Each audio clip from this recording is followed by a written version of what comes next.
bisa dipanggil Azizah, yang insya Allah akan memandu jalannya talk show Lubuk Kata hari ini, ya, yang berjudul The Reading Mama, ya, Care to Read, Read to Care. Ya, jadi ini adalah sesi pertama dari program ini, ya, yang terdiri dari 2 sesi. Sesi pertamanya adalah hari ini, ya, dan program mungkin ini kalau kata Mas Yogi adalah program Lubuk Kata yang paling segmented, ya, karena khusus bahasannya terkait dengan perempuan, terutama ibu rumah tangga, tapi bukan artinya audiensnya terbatas hanya pada perempuan. Buktinya ada para papa dan calon papa juga ya yang hadir di sini gitu. Nah, jadi di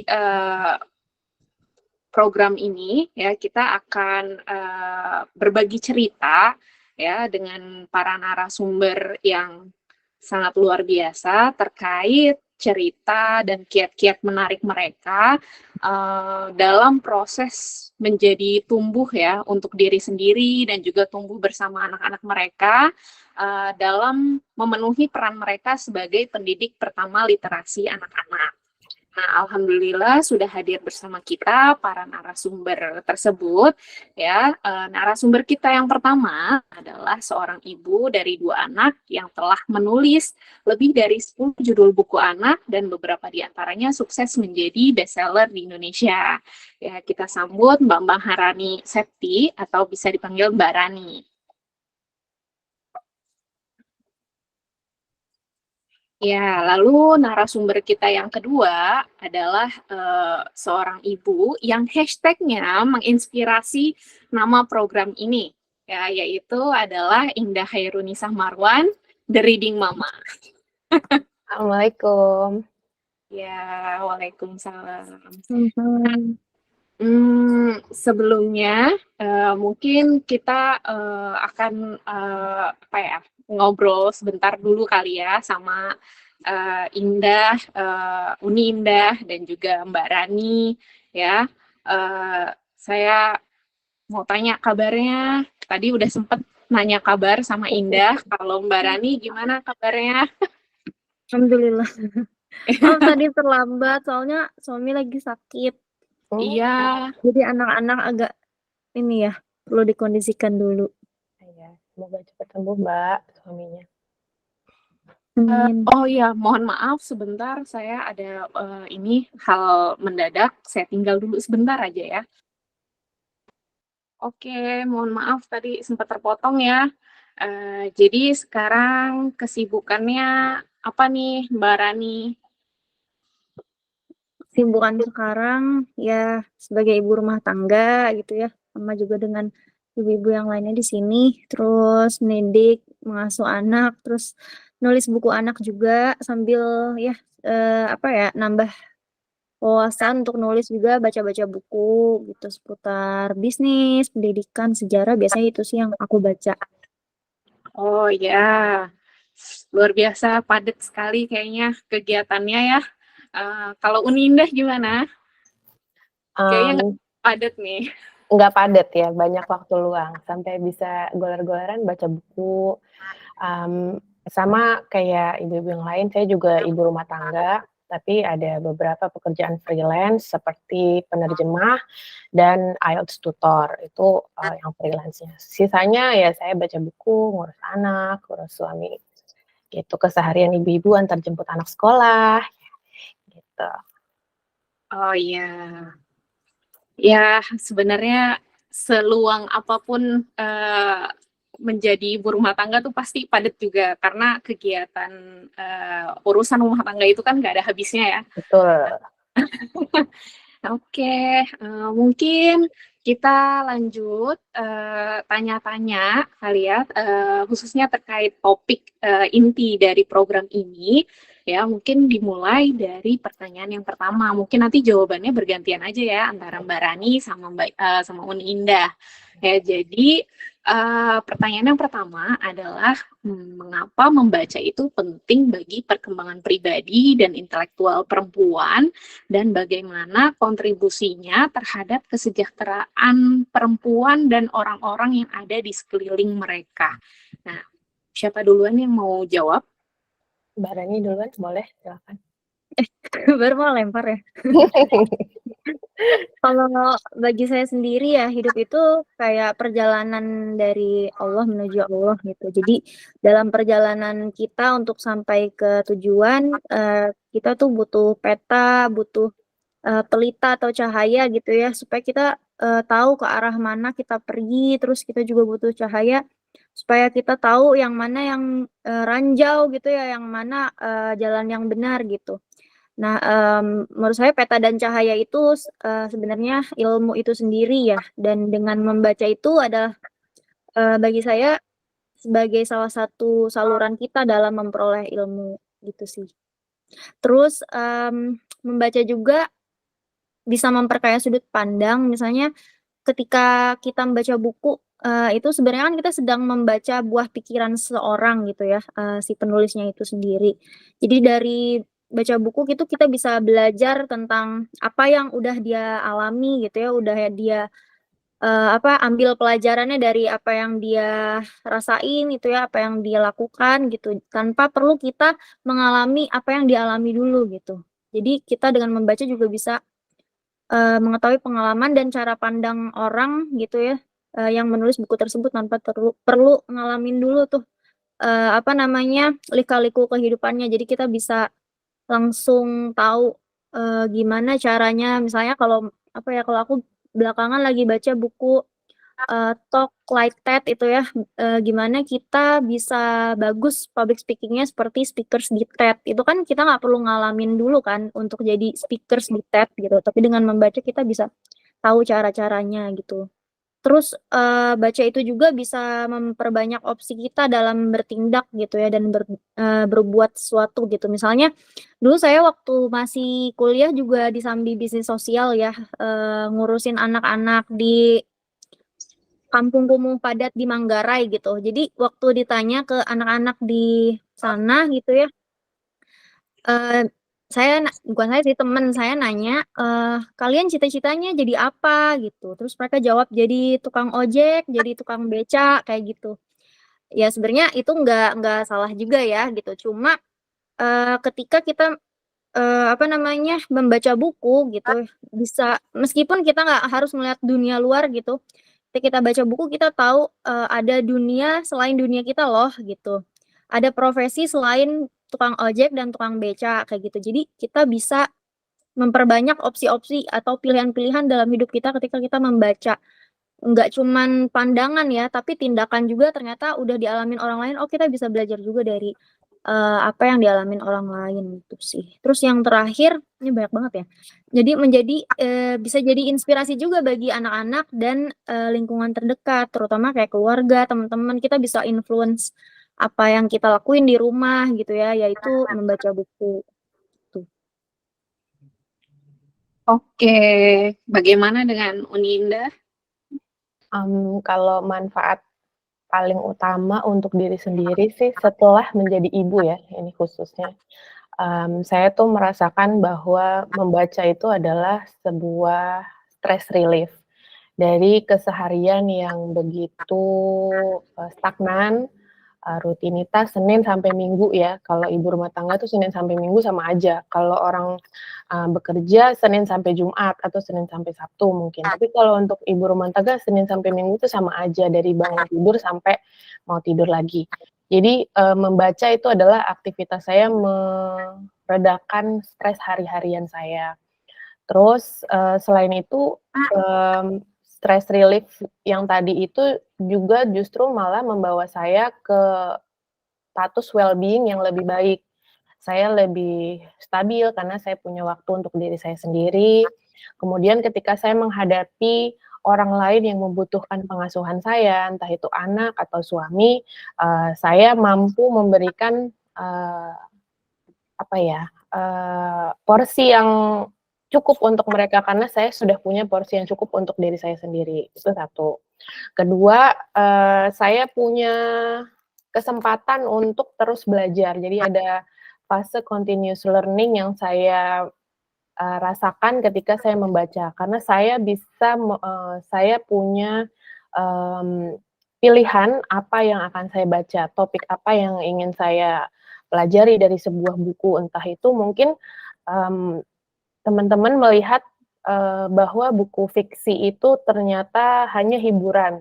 Tapi bagi orang yang menyukai proses membaca buku fiksi itu bisa jadi sebuah proses belajar. Bagaimana kayak tadi Mbak Rani bilang, kita mengenal sudut pandang orang lain tanpa perlu mengalaminya sendiri. Kita hanya perlu menyimak, membaca apa yang orang lain rasakan dari pengalaman yang sudah mereka lalui tersebut.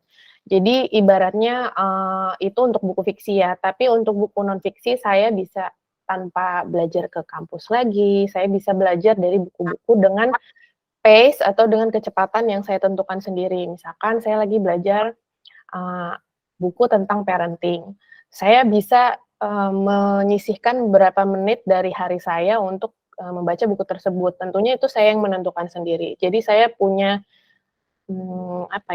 punya hak untuk memilih gitu. Saya mau belajar sekitar 30 menit, maka mungkin saya bisa membaca 1 chapter. Kayak gitu. Saya punya kemampuan untuk seperti itu, untuk terus belajar.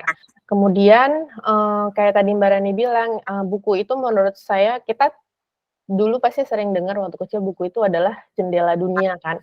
Nah, itu yang saya rasakan ketika saya membaca buku, terutama ketertarikan saya terhadap buku-buku yang ditulis dari person of color atau orang-orang yang mengalami sendiri peristiwa tersebut. Atau juga buku itu sebuah mesin waktu kalau misalkan kita membaca buku-buku tentang sejarah, baik itu sejarah fiksi atau buku sejarah non fiksi. Jadi kita bisa berjalan-jalan tanpa harus jalan-jalan secara fisik gitu. Itu sih kalau yang untuk diri saya sendiri. Tapi kalau yang saya rasakan untuk orang di sekitar saya minimalnya adalah small bubble saya yaitu suami dan anak-anak. Suami dan anak. Kalau untuk anak saya sendiri, saya ngelihat dia itu jadi punya secara tidak sadar dia akan mengambil buku ketika saya mengambil buku. Jadi karena dia sudah melihat, jadi children see, children do. Kalau anak-anak melihat orang tuanya terus-terusan sibuk dengan gadget, maka dia suatu saat nanti akan meminta jatahnya sendiri. Kalau misalkan anak-anak melihat orang tuanya sibuk dengan buku, kegiatan yang membaca, atau kita mengajak dia membaca, nanti dia sendiri akan punya kebiasaan seperti itu. Anak saya jadi sudah punya kebiasaan membaca ketika winding down, siang-siang dia sudah menolak tidur siang, jadi dia akan mengambil 1 atau 2 buku untuk minta dibacakan, terus mau tidur bagi dia sudah wajib masuk dalam rutinnya untuk membaca buku pilihan dia. Dan itu dilakukan oleh kedua orang tuanya. Jadi saya dan suami bersepakat kalau anak meminta dibacakan buku, kami harus hadir di situ membacakan buku untuk dia, gitu. Terus kalau untuk suami, ketika saya punya waktu yang cukup untuk membaca, saya jadi less annoying. Jadi istri yang nggak rese gitu, karena saya udah cukup dengan diri saya sendiri gitu. Saya udah baca, saya udah punya waktu calm gitu, udah waktu sendiri. Jadi ketika saya menghadapi suami dan anak, saya bisa, ayo ayo waras gitu. Kalau bahasanya gitu, bahasa saya sebagai ibu gitu. Saya udah punya waktu me time. Ayo kita urusin anak dan suami dengan baik gitu. Terus kalau untuk sama suami, jadi punya bahan obrolan. Walaupun suami saya tuh nggak update dengan buku-buku yang saya baca, apalagi menurut dia bacaan saya tuh berat-berat, karena suami saya kurang suka membaca, tapi saya paksa mendengar saya bercerita tentang buku yang saya baca. Jadi kalau kadang-kadang sebelum tidur, pasti kan suami istri itu punya waktu untuk masing-masing ya. Kita nggak selalu ngobrol sebelum tidur. Kadang saya baca buku, suami saya main game atau nonton podcast, dengar podcast gitu. Nah, setelah itu baru biasanya saya akan ngomongin, tadi baca buku ini. Terus karena saya punya topik untuk ngomong sama suami, jadi kita bisa membicarakan hal-hal di luar rumah tangga. Jadi kita nggak selalu membicarakan masalah-masalah anak, masalah keuangan, masalah sekolah, gitu, masalah pekerjaan. Kita punya hal lain yang bisa dibahas sebagai suami istri, sebagai individu di luar suami dan istri. Jadi suami saya itu adalah individu sendiri di luar hubungan ini. Saya, Indah, itu adalah individu sendiri di luar peran saya sebagai istri dan ibu gitu. Saya punya pikiran saya sendiri gitu, ketertarikan saya sendiri gitu. Iya, mungkin yang bisa saya simpulkan ya dari jawaban Mbak Rani dan Uni Indah ini adalah membaca itu jadi waktu rekreasi untuk kalian berdua ya, di mana dengan membaca kalian itu bisa merasakan atau seolah-olah gitu ya mengalami sendiri suatu pengalaman yang sebetulnya kalian tidak melakukannya secara langsung ya, kayak tadi misalkan Mbak Rani kalau misalkan untuk belajar public speaking bisa baca buku tentang public speaking tanpa harus berdiri seperti sedang melakukan TED Talks ya. Kalau misalkan Uni Indah juga sama ya, bisa berempati gitulah ya dengan tokoh-tokoh yang ada di dalam cerita yang Uni baca gitu untuk menambah insight dan juga pengalaman. Nah, mungkin ini juga menjadi ruang bagi kalian kan untuk dalam kehidupan rumah tangga yang mungkin sebelumnya sebelum berumah tangga kalian punya kehidupan sendiri, misalkan ketika kalian bersekolah atau mungkin kalian bekerja gitu ya. Jadi sedikit kembali dengan kehidupan kalian sebelum menjadi ibu rumah tangga.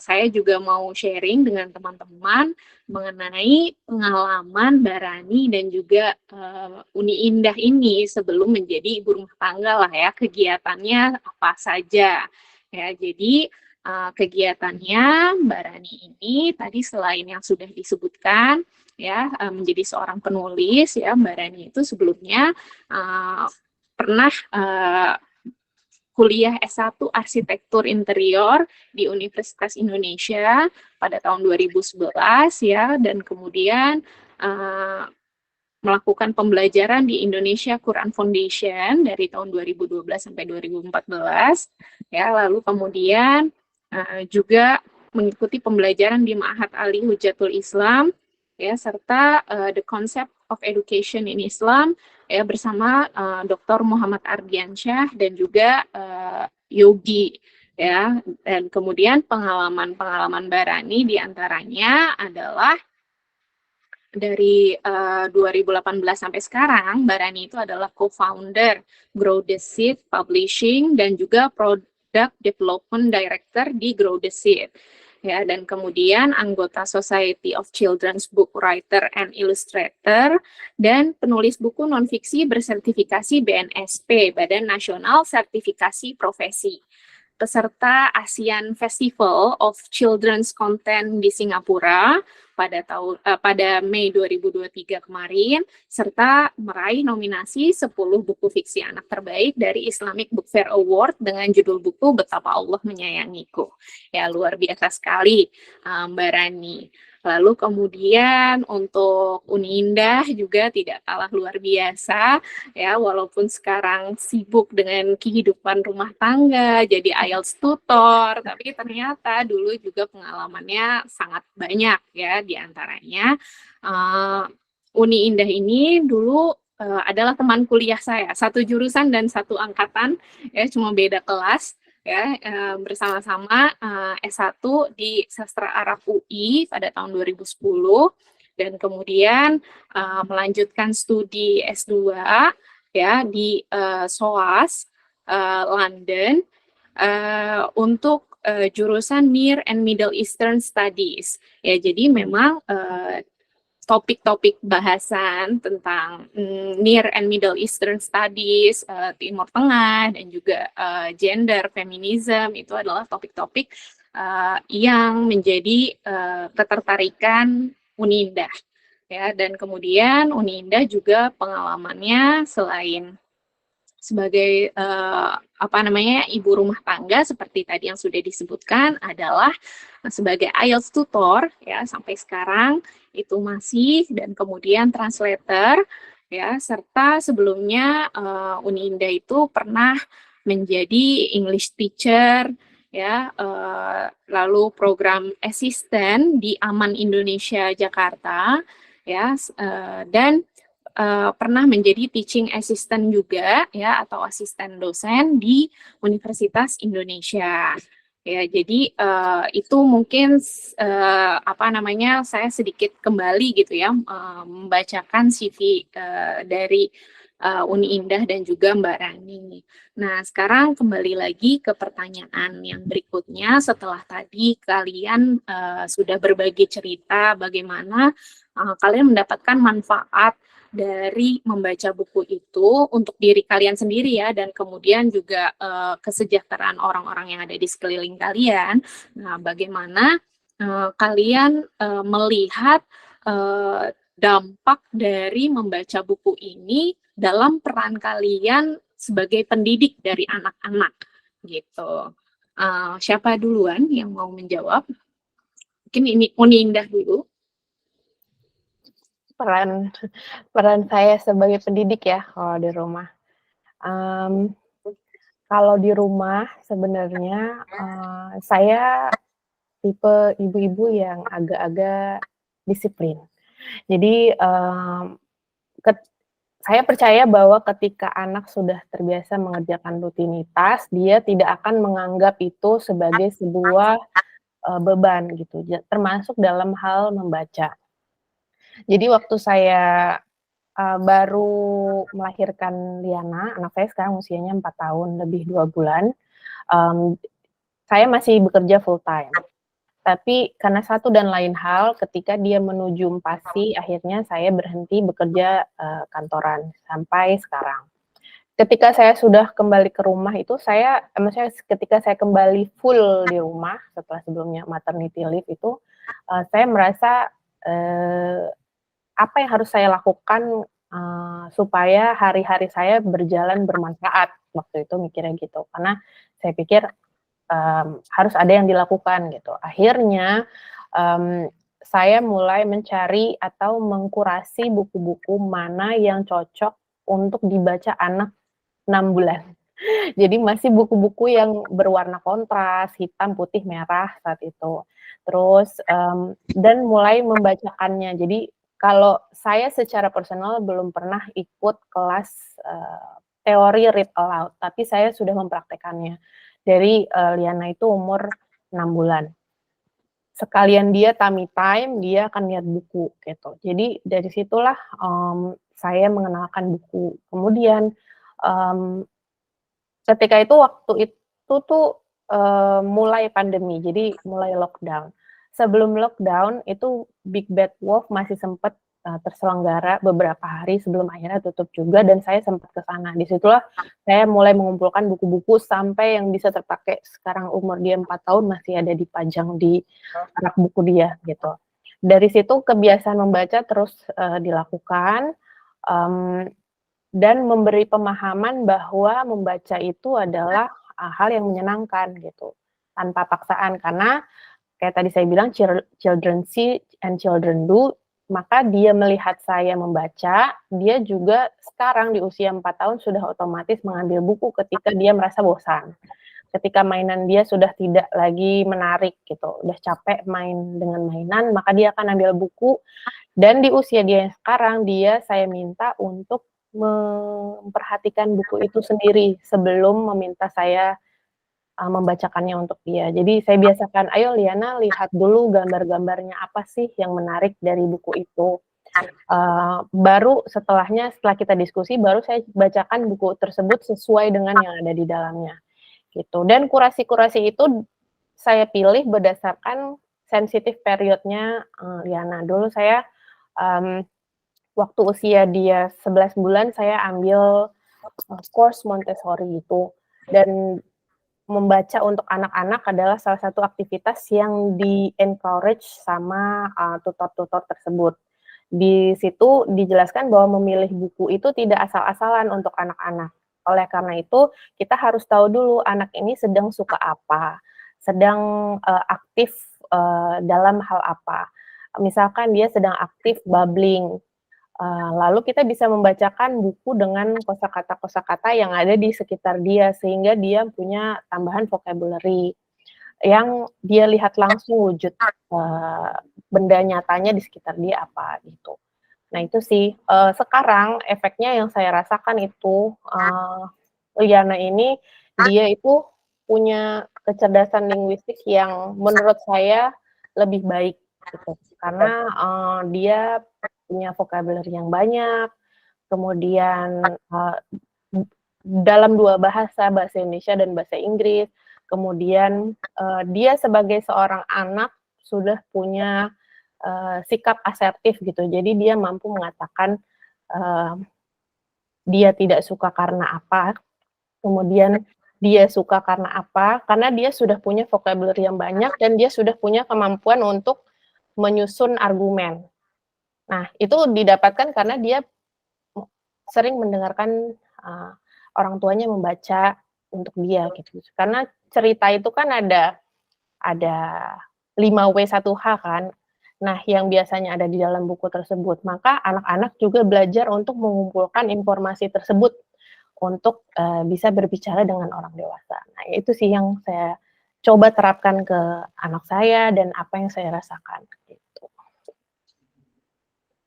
Oke, kalau Mbak Rani bagaimana, manfaat dari membaca itu dalam, mendidik anak-anak yang Mbak Rani rasakan?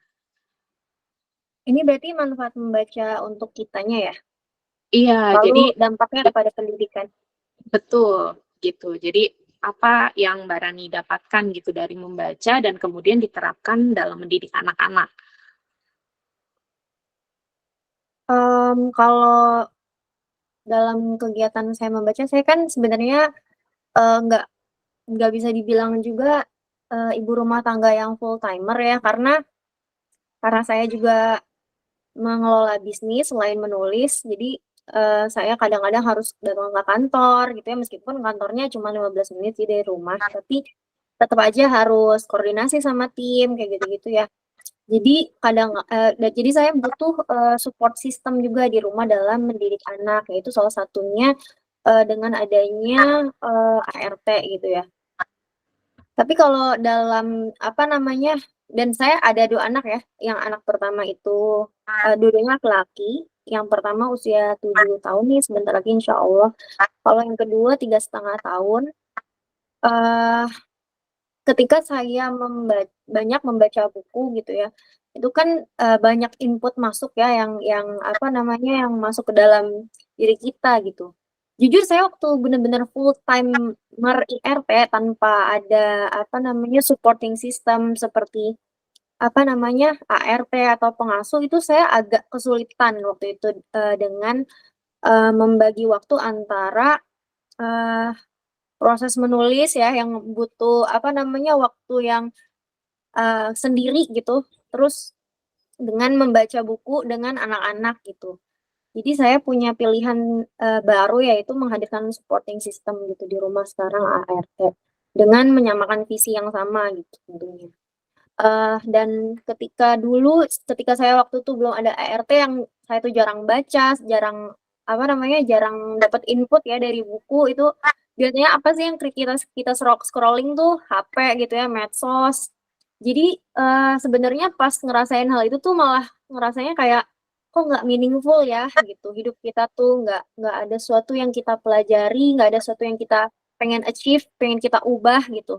Karena kita cuman ngeliatin, apa namanya, media sosial aja gitu.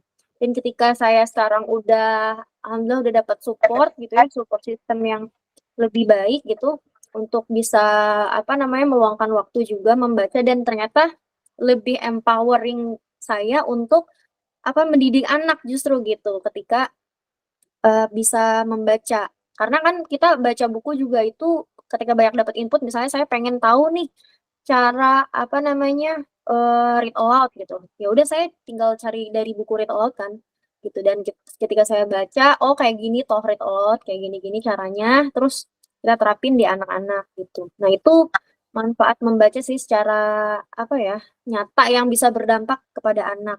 Terus yang kedua itu juga bisa menjadi itu ya, role model gitu. Jadi, saya membaca salah satu buku yang ditulis Bu Sofi Dewayani gitu, salah satu, pemerhati literasi Indonesia gitu yang memang ahli gitu di literasi anak. Beliau bilang salah satu hal yang diperlukan anak, dalam mendukung proses membaca adalah memiliki, lingkungan yang suportif gitu ya. Jadi itu memang harus dihadirkan di keseharian dia gitu. Jangan sampai kita tuh kayak cuman beliin anak buku, tapi kitanya nggak baca gitu. Jadi anak-anak ya kayak kata Mbak Indah tadi ya, children see, children do gitu. Nah itu emang bener banget kalau misalnya anak-anak, cuma kita maksudnya dalam tanda kutip kayak kita nggak pernah baca terus, mereka asik sendiri, ya itu sebenarnya bisa aja sih gitu ya terjadi. Tapi kalau itu memang mau menjadi, apa, keseharian yang benar-benar mendarah daging di diri anak itu, ya mereka harus, memiliki lingkungan yang suportif gitu. Selain akses buku, akses terhadap bacaan, kedua, role model itu sendiri gitu, yaitu orang tuanya atau apa namanya, orang-orang di sekitar dia, misalnya teman-temannya. Tapi yang paling pertama karena orang tua itu adalah figur terdekat anak, jadi, sebenarnya itu pengaruh yang paling besar sih kalau menurut saya buat, apa namanya, anak tuh bisa menyukai kegiatan membaca. Oke, setelah, apa ya, melihat merasakan ya manfaat untuk diri sendiri dan kemudian, melihat, dampak nyata juga dalam pendidikan dengan anak, apakah, baik Uni Indah dan Barani itu melihat, potensi manfaat sosial dari meningkatnya budaya membaca di kalangan perempuan nih? Jadi kan para perempuan ini, sudah, terbangun budaya membaca, maka potensi manfaat sosial apa yang ada gitu ya, apakah bisa berbagi pandangan, insight? Mbak Rani atau Uni Indah dulu? Ganti-gantian ya.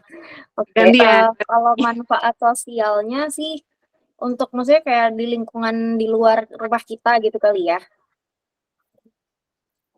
Mhm. Kalau di lingkungan luar rumah itu karena saya berprofesi sebagai penulis, itu yang memang saya butuhkan gitu ya. Dalam menulis kan kita perlu research gitu, research-nya itu bisa dari, literatur, bisa dari, apa namanya, keseharian kita juga idenya gitu ya. Kalau buku anak sih kalau, aku pribadi banyak baca sumber, literatur ulama klasik juga gitu ya, sampai yang kekinian juga gitu. Jadi, apa namanya, kalau saya dengan hubungannya sebagai seorang penulis gitu ya, yang itu kontribusi saya di bagian itu, jadi membaca itu memang sebagai, apa ya, jadi kayak kebutuhan dasar saya gitu untuk bisa mengembangkan, ide-ide gitu terkait, apa, cerita-cerita ya dalam bentuk fiksi atau non fiksi gitu. Dan apa, kalau di lingkungan saya yang bisa saya kontrol nih, karena saya kan tidak terlalu bertetangga ya sebenarnya. Jadi, di lingkungan, tim saya sendiri gitu, yang bisa saya lakukan adalah jadi di Grounded itu, kita punya namanya GTS Class, di mana, tiap teman-teman itu dipastikan ketika mengikuti GTS Class gitu, nanti akan upgrade ilmu baru gitu. Dan salah satu sarana untuk, apa namanya, mengakuisisi ilmu itu ya melalui membaca. Kita pernah juga ngelakuin satu program, yaitu kita baca buku apa aja yang pengen kita tahu. Misalnya saya pengen tahu tentang parenting, pilih aja ya, mau buku apa, nanti kita kita kasih nih judul-judul tentang parenting gitu. Terus nanti mereka, baca gitu ya. Dan sebenarnya tim aku tuh beragam banget, ada yang nggak suka baca buku sama sekali, ada yang bener-bener bukan nggak bisa, nggak pernah, hampir nggak pernah membaca buku non fiksi kayak gitu, yang dia baca komik gitu kan atau novel kayak gitu. Jadi sangat beragam dan responnya ya ternyata luar biasa karena memang itu kita tugasin gitu ya. Ada yang katanya satu bab aja tuh struggling banget gitu, apa, baca buku non fiksi, tapi dia puas gitu dengan apa, dengan progresnya tersebut gitu, meskipun satu chapter itu makan waktu kayak 2 bulan kali ya. gitu. Jadi wow, ini tuh bagi teman-teman kita yang belum pernah merasakan membaca buku non-fiksi, ketika kita influence, kita tugasin gitu ke tim kita, mereka juga testimoninya apa ya, sangat puas gitu dengan membaca. Karena kan kayaknya semua orang tuh ketika udah bisa membaca apa yang dia mau atau apa yang dia ingin cari tahu gitu, dan dia baca gitu kayaknya insya Allah bakalan puas gitu kan ya. Nggak seperti mungkin kalau kita lihat sosmed gitu, adanya mungkin insecure kayak gitu ya. Tapi kalau baca insya Allah itu dapat ilmu buat bisa kita amalkan sehari-hari gitu. Atau bisa juga buat apa namanya, rekreasi ya, entertainment kayak gitu. Kayak misalnya kalau baca buku fiksi gitu, kita dapat pengalaman baru dari fiksi itu. Oke, silakan Meninda. Kalau saya sih melihatnya dampaknya untuk sosial ibu-ibu yang membaca itu adalah mereka bisa menemukan teman-teman lain sesama ibu-ibu yang juga membaca, sehingga bisa membangun komunitas ibu-ibu yang juga membaca. Kan sekarang di sosial media, kalau di Instagram ada BBB Club, BBB Book Club yang diinisiasi Mbak Putih, itu Bu Ibu Baca Buku, dan itu dimulainya seperti kayak saya menggunakan hashtag The Reading Mama, itu awalnya hanya dimulai dengan sharing hashtag Bu Ibu Baca Buku. Nah, dari situ akhirnya malah terbangun sebuah komunitas ibu-ibu yang suka baca buku. Dan akhirnya ada acara-acara yang mengempower perempuan, termasuk khususnya ibu-ibu, supaya lebih percaya diri ketika mempunyai hobi membaca. Entah terlepas apapun bacaannya, gitu. Nah, paling utama sih awalnya adalah secara sosial kita harus meng-acknowledge dulu orang-orang yang suka baca, entah itu dia mau baca untuk belajar ataukah dia baca hanya untuk hiburan aja. Dan menurut saya ibu-ibu tuh baca buku nggak perlu dibebani sebuah tuntutan bahwa dia harus jadi pintar gitu. Dengan baca buku dia langsung jadi ibu-ibu yang cerdas, nggak usah kayak gitu dulu. Apalagi banyak teman-teman yang merasa kayak saya baca buku supaya jadi pintar gitu. Itu secara otomatis nanti akan sampai ke titik itu gitu. Ketika sudah mencintai proses membaca tadi. Kayak Mbak Rani bilang, kalau orang udah suka dengan apa yang dia baca karena dia ingin tahu, maka proses membaca itu nggak jadi lagi berat gitu. Jadi kalau secara sosial ya kita punya kemampuan untuk menginfluence orang lain, nggak kayak Selena Gomez yang bilang dia nggak punya kemampuan untuk menginfluence followers-nya untuk meminta ceasefire ya. Kita seorang individu, apalagi saya yang cuma awalnya follower saya tuh cuma ratusan dan itu inner circle semua, teman-teman kuliah, teman-teman sekolah. Dan akhirnya saya memberanikan diri untuk membuka reading journey saya ke hashtag The Reading Mama itu. Karena saya merasa, kok teman-teman lain seru ya membagikan cerita membacanya di sosial media. Akhirnya saya reach out ke mereka dengan ikutan book club, kemudian ikut buddy reading, membaca bareng gitu. Terus jadinya kita malah menjadi sebuah komunitas sendiri sampai sekarang teman-teman yang saya jadi akrab dari membangun koneksi sesama perempuan yang membaca buku itu adalah koneksi book club yang sekarang udah lagi vakum nih baca buku, tapi kita terus-terusan support untuk hey kamu lagi baca buku apa? Hey kamu lagi baca buku ini, aku boleh pinjem nggak? Kayak gitu. Jadi membaca tuh lagi nggak jadi sebuah kegiatan yang eksklusif gitu untuk diri saya sendiri, tapi bisa jadi berjejaring dengan orang lain, terutama di era yang sekarang semuanya bisa dihubungkan secara online. Gitu. Ya, jadi memang harus dimulai dari diri kita dan mungkin lingkup terkecil yang ada di sekeliling kita ya, dari keluarga kita, dan kemudian kita bisa memberikan pengaruh yang baik itu ke lingkungan sosial kita ya. Nah, dari tadi kita udah ngomongin tentang bagaimana kecintaan kalian terhadap membaca, dan kemudian itu memberikan manfaat dan dampak-dampak yang baik ya bagi diri sendiri, bagi keluarga, dan kemudian yang terpenting bagi anak-anak gitu, karena seorang ibu adalah madrasah pertama bagi anak-anaknya.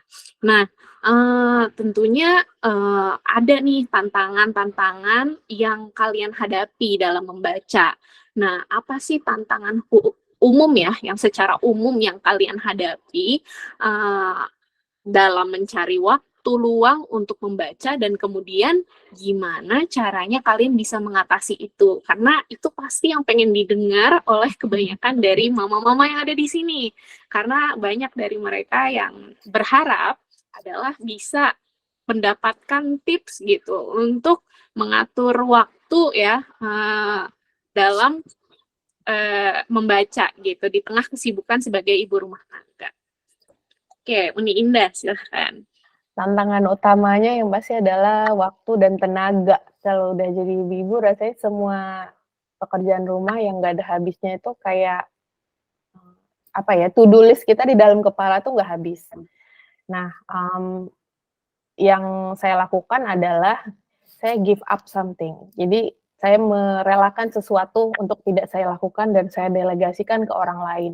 Kalau Mbak Rani punya kemampuan untuk meminta support system berupa pekerja rumah tangga, kalau saya mendelegasikan tugas-tugas seperti menyuci dan menyetrika ke laundry. Jadi saya tidak pusing untuk urusan yang satu itu. Kemudian saya meminta bantuan kepada suami saya untuk ketika saya sudah menetapkan jadwal nih kayak sekarang, saya ada kegiatan buku, meeting buku misalkan, maka saya akan meminta suami saya untuk mengasuh anak saya gantian gitu. Terutama biasanya di hari-hari libur atau pasca dia pulang dari bekerja. Dan itu kita harus bisa meminta bantuan, entah itu meminta bantuan ke orang lain, seperti saya memasukkan baju ke laundry, atau ketika saya meminta bantuan ke suami saya gitu. Karena menurut saya ibu rumah tangga itu walaupun kita bisa melakukan semuanya gitu, tapi kita harus juga menyempatkan waktu untuk diri kita sendiri. Kalau saya karena sukanya baca, maka saya meminta waktu untuk saya bisa membaca. Dan yang harus dilakukan adalah ya kita merelakan sesuatu gitu untuk dilakukan oleh orang lain. Terus yang kedua adalah bagaimana kita sebagai ibu rumah tangga bisa mengakses buku. Itu yang kedua tantangannya. Mengakses buku bisa berarti membeli buku, meminjam buku, atau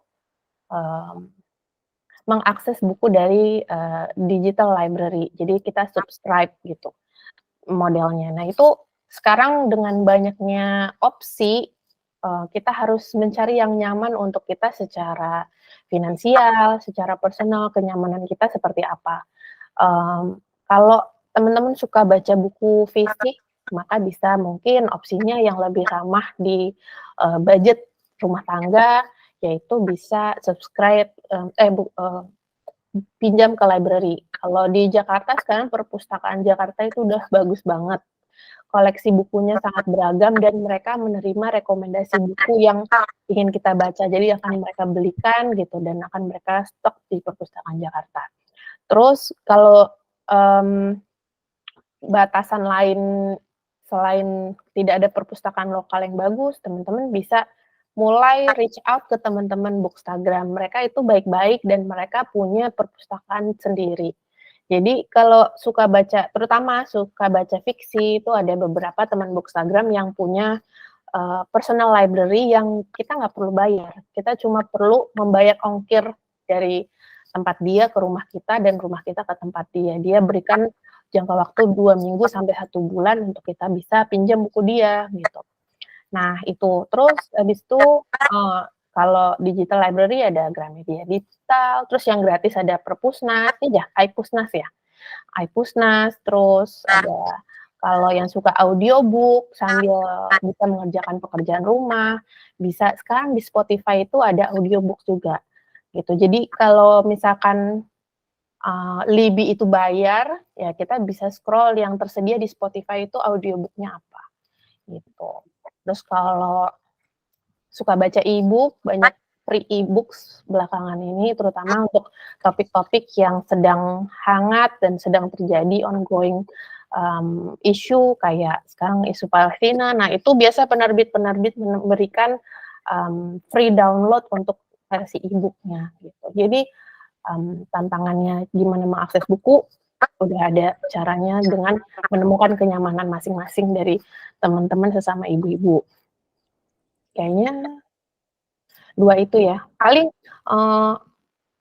energi manajemen juga, time management. Terus yang harus dilakukan adalah menentukan kapan waktu saya harus baca buku. Jadi kalau misalkan sekarang ini masih kesulitan, maka jadikan itu sebuah kewajiban dulu. Tentukan waktu yang nyaman untuk bisa baca buku. Kalau dulu ketika anak saya masih di bawah 2 tahun, yang saya lakukan adalah baca buku ketika dia udah tidur malam. Jadi umur segitu kan paling tidur malamnya masih jam 8, setengah 9 gitu.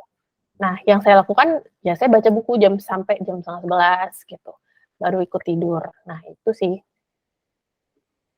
Gitu, Ja. Oke, kalau Mbak Rani sendiri tantangannya secara umum apa nih? Mungkin bisa jadi terkait waktu atau mungkin selain waktu kayak tadi Uni Indah. Kalau aku pribadi sebenarnya bukan permasalahan waktu ya, yang kayak permasalahan tunggal. Karena biasanya memang kalau membaca itu misalnya bagi ibu rumah tangga kayak, "Oh susah," gitu kan, biasanya ada keluar dulu tuh kata-kata seperti itu. Menurut aku itu ada di tataran, belief sama apa namanya, identity yang perlu diperbaiki gitu. Maksudnya identity itu gini, kayak misalnya ada teman kita yang dia selalu merokok dan dia mengecap dia adalah seorang perokok, gitu. Ya udah dia akan sulit tuh ketika dia mau berhenti merokok, karena dia sudah mengecap dirinya sebagai identitas dia sebagai perokok, gitu. Dan, kalau misalnya belief itu misalnya, "Ah, saya susah berhenti merokok," itu belief, gitu ya. Jadi dia akan terus-menerus menganggap bahwa dia akan susah gitu untuk berhenti merokok, karena dia punya belief tersebut.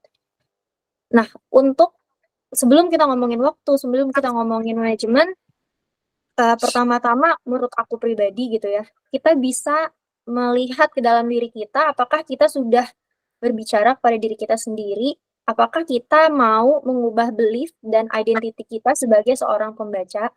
Nah, itu dulu sih sebenarnya yang perlu ditanyakan ke dalam diri kita gitu. Kalau kita mau menjadi seorang pembaca berarti identitas kita harus diubah menjadi, "Saya adalah seorang ibu yang selalu membaca." Gitu. Dan ketika kita mau berubah belief tadi kayak, IRT mah nggak punya waktu atau ibu-ibu mah sulit nyari waktunya gitu. Nah, itu kita ubah juga belief itu, pasti insya Allah akan ada waktu yang bisa kita cari untuk membaca buku. Gitu.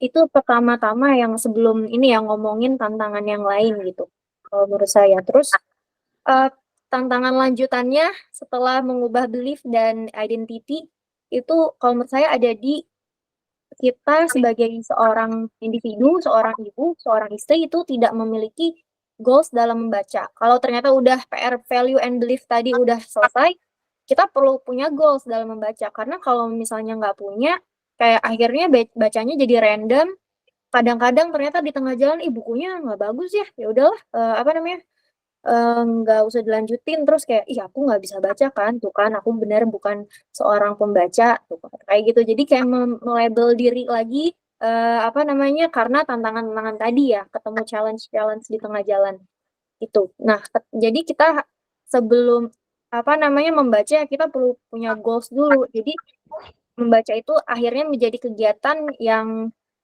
ada arahnya gitu ya, dan kalau misalnya nggak ada arah tadi kita jadi susah punya endurance gitu dalam menyelesaikan bacaan kita.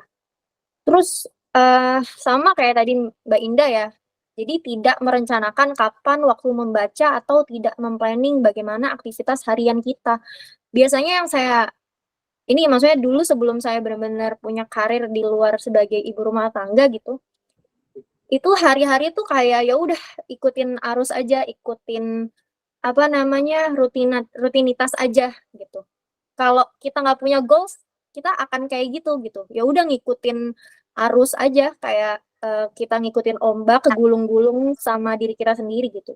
Tapi kalau kita punya goals, seenggaknya kita punya sesuatu yang bisa kita capai sehingga kita tahu kita harus ngapain gitu. Nah, dengan aktivitas harian kita punya goals, terus kita plan gitu, untuk mencapai goal tersebut, jadi kita tahu, "Oh, hari ini aku mau baca buku." Mungkin nggak harus kayak yang satu chapter gitu ya. Kalau misalnya untuk seorang pemula, bisa jadi, 2 halaman is okay gitu. Atau kalau misalnya mau baca buku bahasa Inggris yang agak rumit gitu, 1 halaman juga oke banget gitu. Jadi setting standar dan, waktu gitu. Terus kalau untuk akses terhadap bacaan tadi udah dibahas sama Mbak Indah ya, jadi banyak banget akses kalau misalnya kita punya kendala finansial gitu, kita bisa akses juga free e-book mungkin ada ya gitu, atau, bisa juga kalau misalnya bukan membaca ya, tujuannya menggali informasi atau ilmu, bisa juga kita mulai dari audiobook, misalnya sambil, bersih-bersih gitu. Seenggaknya kita kayak, "Oh, buku ini bagus ya, nanti mau lanjut baca," atau cari buku yang berkaitan dengan topik ini gitu. Jadi kemarin tuh aku juga baru nyobain audiobook gitu sambil nyetir, oh ternyata, bisa juga ya, dapet ilmu dari audiobook gitu dan jadi lebih penasaran lagi tentang topik itu gitu. Terus, ketika kita udah punya goals, udah ubah identity, udah ubah value, itu kadang-kadang di tengah jalan juga ada tetap banyak kerikil-kerikil ya, kayak misalnya faktor eksternal tuh anak-anak butuh ibu dalam, apa namanya, keseharian mereka gitu, misalnya mereka sakit atau apa, itu udah dipastikan agak sulit tuh untuk mencari waktu membaca. Jadi mungkin kita harus turunin ekspektasi kita gitu, dan itu nggak apa-apa banget untuk ngubah-ngubah, planning harian kita. Terus misalnya faktor internal itu bisa jadi kita terdistraksi dengan infinity pool gitu ya. Netflix, YouTube, Instagram, TikTok gitu, yang sebenarnya kalau kita hitung tuh screen time kita, mungkin kalau di HP teman-teman ada screen time pasang di widget, terus, kelihatan kan nanti, "Oh, ini hari ini aku udah 4 jam ya," padahal 4 jam mungkin 30 menitnya aku bisa pakai buat baca buku gitu. Jadi buat reflection aja kayak, kita pasang apa namanya tadi, screen time-nya itu, supaya kita tahu kita udah dalam tanda kutip kayak buang-buang waktu di infinity pool tuh berapa lama sih gitu. Itu sih. Oke, ya jadi saya merangkum ya dari tadi yang sudah disampaikan oleh Mbak Indah dan juga Mbak Rani. Ya, jadi memang tantangannya itu selain waktu, ada tenaga dan juga ada akses ya. Tapi sebelum kita sampai kepada tantangan itu, memang harus tekadnya dulu nih yang diperkuat. Jadi kayak tadi belief dan identity ya, kalau yang disampaikan oleh Mbak Rani. Pokoknya kita tuh harus yakin dulu ya bahwa kita itu sebagai ibu rumah tangga punya waktu untuk membaca gitu, dan kemudian untuk waktu juga kita mungkin nggak perlu pasang ekspektasi yang terlalu tinggi gitu ya. Jadi kayak tadi misalkan Unindah cerita 30 menit satu hari, atau mungkin di waktu anaknya ketika sudah tidur gitu kan. Jadi dari mulai yang ekspektasinya jangan terlalu tinggi gitu, mulai dari sesuatu yang rendah aja dan yang bisa kita lakukan dulu lah gitu. Nah kemudian kalau seandainya ternyata dalam kehidupan beribu rumah tangga ya itu ada hal-hal di mana kita harus kompromi dengan waktu membaca kita, ya memang itu mau nggak mau ya harus kita lakukan gitu. Jadi ya memang kadang harus mengalah gitu ya. Dan mengenai akses tadi ya, saya juga jadi dapat informasi banyak ya mengenai akses. Ternyata akses untuk membaca itu sudah banyak, dan membaca tidak lagi dengan mata ya, bisa dengan mendengar audio, betul. Ya itu juga menarik ya. Oke, nah setelah kita ngomongin tantangan dalam membaca buku nih, selanjutnya ini adalah tentang kecintaan terhadap membaca buku. Kan tadi Mbak Rani dan juga Uni Indah sudah menyampaikan ya bagaimana mendapatkan manfaat nih untuk anak-anak ya, dan children see, children do, ya kan, anak-anak melihat, kemudian anak-anak melakukan, karena melihat orang tuanya membaca dan sibuk dengan buku, dan kemudian anak-anaknya mengikuti. Tapi mengikuti itu kan bisa jadi nggak akan berkelanjutan kalau seandainya nggak ada rasa cinta terhadap buku itu sendiri. Nah, bagaimana caranya bisa menanamkan kecintaan pada diri anak-anak itu untuk membaca buku gitu. Silahkan Mbak Rani dulu. Kalau ini aku cerita aja ya, jadi cerita dulu deh, buat cerita aja. Jadi aku kan anak pertama tadi 7 tahun ya, udah masuk sekolah SD, setingkat usianya tuh 1 tahun, kelas 1 SD, kelas 1 tahun. Terus kalau yang anak kedua 3,5 tahun, itu dua-duanya sama sih punya kegiatan membaca, cuman di level yang berbeda.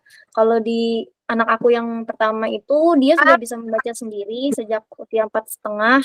Itu sebenarnya bukan berburu-buruan ya, maksudnya diburu-buru gitu, tapi memang karena sudah dibiasakan read aloud dan baca buku, sehingga ketika usianya dia sudah mulai ada kemauan untuk belajar membaca, itu saya encourage dia untuk motivasinya belajar baca tuh, "Kak, kalau Kakak bisa baca sendiri kalau Kakak belajar baca, nanti Kakak buku-buku yang Kakak punya ini semuanya bisa Kakak baca sendiri loh," gitu. Akhirnya tanpa paksaan gitu ya, dengan motivasi tersebut dia belajar baca dan setelah itu ternyata banyak baca sendiri gitu.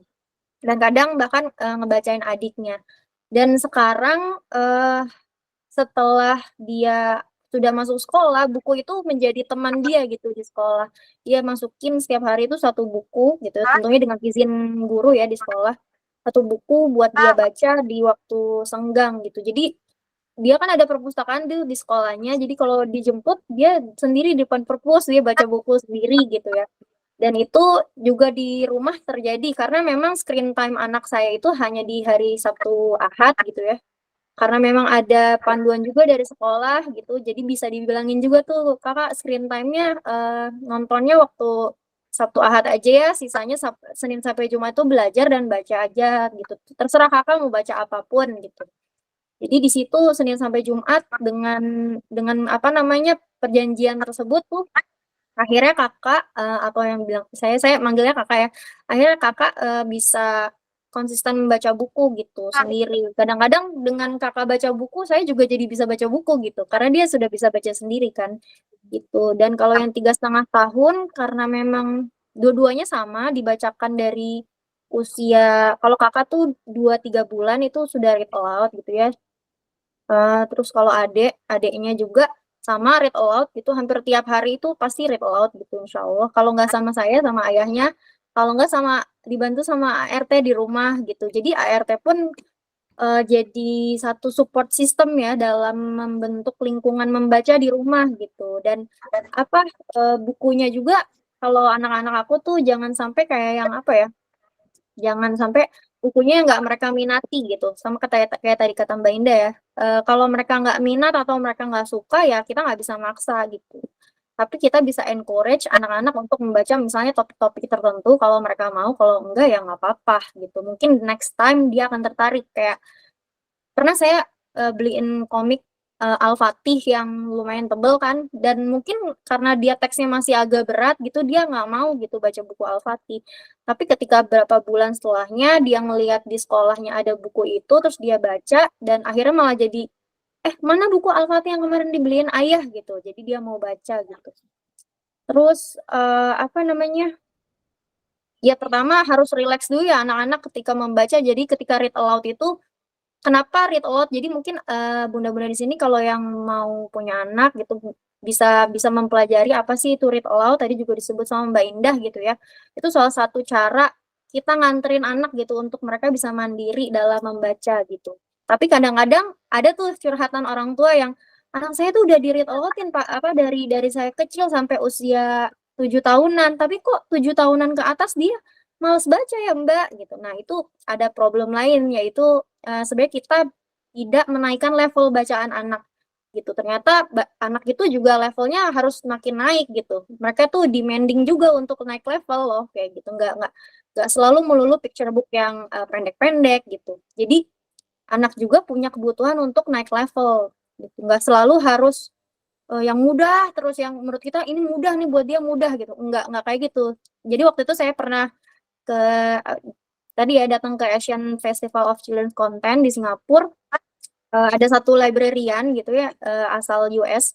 Dia bilang apa sih yang seharusnya anak baca gitu. Jadi anak tuh harus membaca sesuatu yang di tengah-tengah gitu, antara yang mudah gitu bagi dia atau yang relaxing bagi dia, dan yang stretching atau yang benar-benar susah gitu. Jadi harus ada di tengah-tengah gitu. Jangan terlalu mudah, jadi dia nggak akan naik-naik level terus. Tapi jangan juga terlalu sulit sehingga dia jadi males baca buku atau males ngelanjutin bacanya itu gitu. Dan juga jangan terlalu membicarakan topik yang terlalu jauh gitu. Karena mungkin anak-anak kan tidak terlalu bisa sadar akan waktu ya, rentang waktu. Mungkin kayak kalau kita ngomong, iya usianya 50 tahun. Anak-anak usia 6-7 tahun sebenarnya belum terlalu kebayang tuh usia 50 tahun tuh setua apa gitu. Makanya topik pembicaraannya yang di buku itu kita pilihkan jangan yang terlalu future kayak gitu ya. Tapi juga jangan terlalu pas. Yang ada di, nggak, kalau dibilang tengah-tengah juga enggak sih ya, present aja gitu. Atau di belakang sedikit bisa. Terus tadi ya, jadi kita harus ngasih bacaan yang sesuai dengan perkembangan usia anak gitu. Kalau misalnya anak-anak usia 0 bulan sampai 2 tahun itu jangan kita kasih picture book yang panjang-panjang karena mungkin ya mereka cuma dengerin aja atau kadang-kadang dirobek malah kalau itu kertas gitu ya. Jadi bisa kita kasih board book atau buku-buku yang konsep kayak gitu ya. Terus yang terakhir kita juga bisa jadi role model yang baik dalam membentuk kebiasaan anak. Misalnya saya belajar juga dari buku biografi Abraham Lincoln gitu ya. Kalau teman-teman tahu kan Abraham Lincoln ya, jadi salah satu presiden US juga. Dia itu dulu seorang anak miskin sebenarnya yang tinggal di desa gitu. Tapi dia itu suka baca buku sendiri, kayak kadang-kadang sampai dibilang pemalas karena dia nggak ngerjain pekerjaan di ladang, malah dia baca buku sendiri gitu.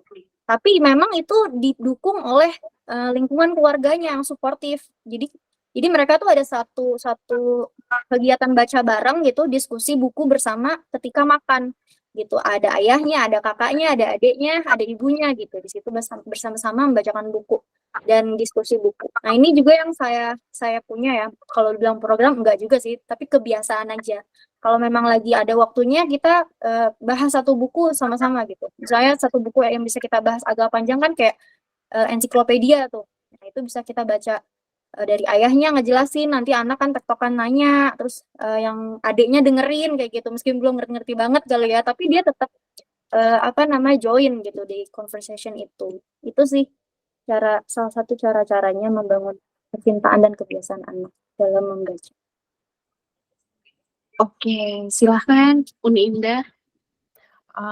Kalau menanamkan kecintaan dalam membaca untuk anak-anak, yang saya lakukan itu adalah saya berusaha mencari jawaban atas pertanyaan-pertanyaan ajaib anak-anak lewat buku. Walaupun bukunya belum tentu saya punya, ataupun mungkin bukunya belum tentu saya punya akses ke situ. Tapi saya selalu berusaha mencari buku. Kadang-kadang buku second, kadang-kadang buku gratis. Kalau di Jakarta ada Book Hives, dan Book Hives itu kadang-kadang banyak buku anak-anak dari orang-orang yang kayaknya pindah ke luar kota atau ke luar negeri gitu. Nah, atau juga meminjam buku dari perpustakaan Jakarta. Nah, anak saya, Liana itu, dia suka sekali ke perpustakaan Jakarta karena variasi buku anak-anaknya yang beragam dan berbagai macam topik. Kalau dia misalkan saat itu lagi penasaran tentang luar angkasa, ketika saya, budget ketat nih bulan ini gitu, oke kita ke perpus aja hari Sabtu gitu, ketika dia nggak sekolah, maka saya ajak ke perpus pagi-pagi jam 9 udah nyampe, terus dia bisa explore dengan puas buku-buku yang ingin dia baca, terutama dia akan cari buku tentang luar angkasa. Jadi saya seberusaha mungkin menawarkan buku ke Liana bahwa informasinya bisa didapatkan dari sini loh gitu. Kita baca yuk bareng-bareng seperti itu. Terus benar kata Mbak Rani tadi bilang anak-anak tuh belum punya konsep waktu yang jelas. Jadi kalau misalkan kita membahas sesuatu yang terlalu jauh ke masa depan gitu. Anak-anak belum nyampe ke situ pemahamannya. Makanya topik-topik yang dipilihkan dalam membaca buku juga bisa dipilih topik-topik yang dekat dengan keseharian anak-anak. Misalkan anak-anak lagi toilet training, maka coba cari buku-buku yang meng-encourage anak-anak untuk bisa buang air kecil atau buang air besar secara mandiri. Atau kayak kemarin ceritanya Liana itu di sekolahnya akan ada kunjungan dokter gigi dari puskesmas. Saya punya satu set buku Usborne yang tentang anak-anak pergi ke suatu tempat. Ada seri yang pergi ke rumah sakit, ke dokter gigi, dan ke sekolah. Nah, yang dokter gigi itu kan sangat dekat dengan topik yang akan dihadapi besok di sekolah. Dia akan kedatangan dokter gigi. Maka malam hari atau sehari sebelumnya atau 3 hari sebelumnya saya tuh mengambil buku tersebut dan menceritakan ke dia apa yang akan dia lalui di sekolah dengan dokter gigi yang mengunjungi sekolahnya. Sampai di sekolah ternyata dia masukin buku itu ke dalam tasnya. Jadi ketika teman-temannya itu ada yang belum pernah ke dokter gigi, padahal Liana juga belum pernah ke dokter gigi. Ada yang teman-temannya takut dengan orang dewasa lain gitu yang bukan miss-nya di sekolah. Dia ngeluarin buku dokter gigi itu dan dia belum bisa baca ya 4 tahun. Dan dia hanya menceritakan dari gambar-gambarnya ini loh yang akan nanti dokter giginya lakukan. Kita akan gitu, akan diperiksa giginya gitu sama kakak dokter gigi gitu. Dia ceritain itu ke teman-temannya sehingga teman-temannya jadi berani untuk masuk ke ruangan dokter gigi itu gitu. Jadi topik-topik yang kita pilih usahakan adalah topik-topik yang jadi rasa keingintahuan dia dan topik-topik yang akan dihadapi dan atau topik-topik yang dekat dengan keseharian dia gitu. Kalau kita mau menanamkan nilai-nilai baik ke anak-anak, maka kita pilih buku-buku yang mungkin karakter di dalam buku tersebut juga anak-anak gitu, karena mereka akan merasa dekat gitu. Misalkan kemarin waktu dia baru mulai masuk sekolah, dia kesulitan untuk merelakan mainannya dimainkan juga oleh temannya yang lain. Karena dia di rumah saat ini adalah anak kecil sendiri, jadi semua mainan adalah milik dia. Ketika di sekolah kan otomatis harus berbagi. Maka akhirnya saya belikan buku ketika ada budget, saya belikan buku Why We Should Share, itu punyanya Usborne. Jadi buku flip-flap gitu. Karena saya ngerasa, oh bisa nih kayaknya saya mau masukkan nilai sharing dari proses membaca gitu ya. Udah akhirnya kita baca buku tersebut. Akhirnya dia mulai paham bahwa benda yang ada di sekolah itu milik bersama dan bisa dimainkan oleh teman-teman yang lain juga kayak gitu.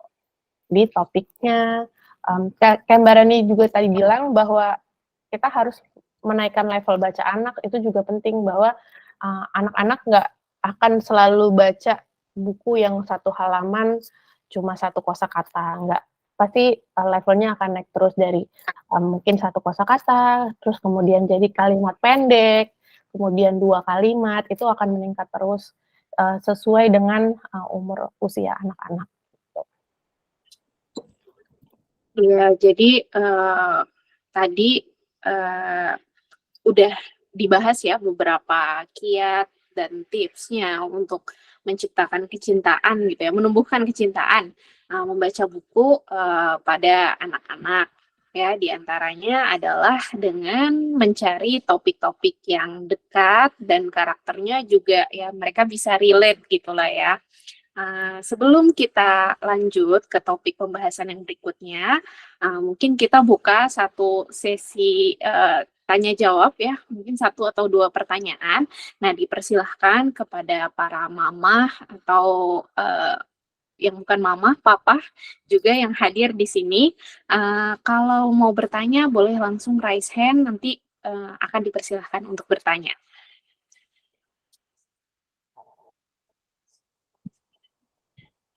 Oke, Mbak Irjayanti ya, silahkan. Mbak Irjayanti. Ya. Assalamualaikum Mbak semuanya.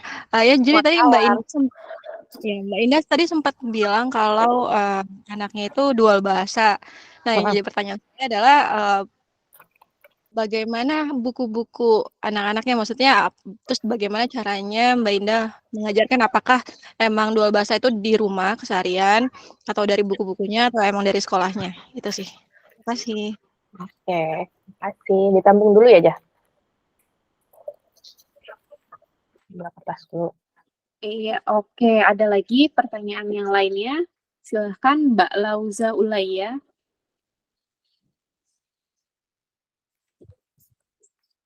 Ya, silahkan Mbak Lauza. Mama Lauza.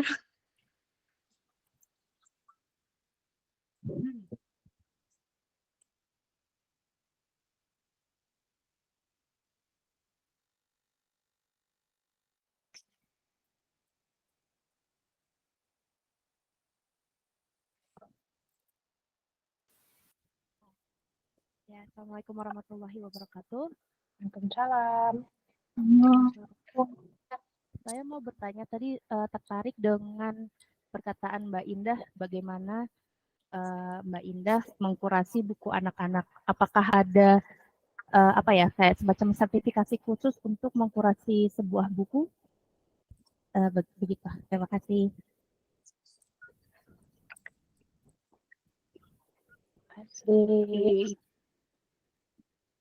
Oke, gimana Unindah mau langsung dibaca, mau langsung dijawab atau? Boleh, ya, langsung Oke. dijawab. Dua pertanyaan dari Mbak Irjayanti sama barusan dari Mbak siapa aja? Mbak Lauza. Oh ya, Mbak Lauza. Oke, dua-duanya itu ilmu yang saya dapatin dari course Montessori waktu Liana itu masih bayi.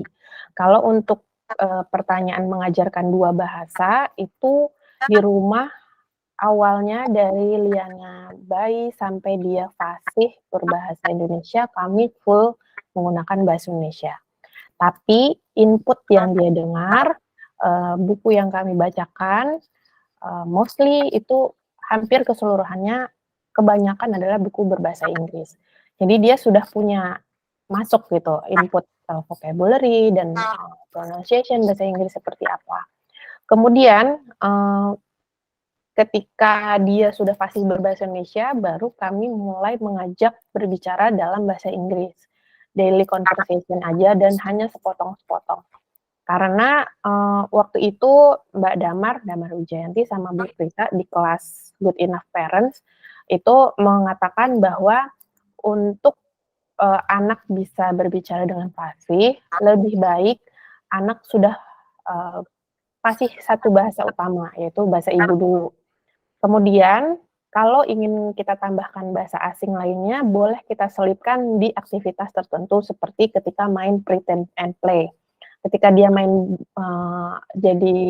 misalkan saya jadi pembeli, kemudian dia jadi penjual, maka kita berusaha memasukkan conversation bahasa Inggris ke situ.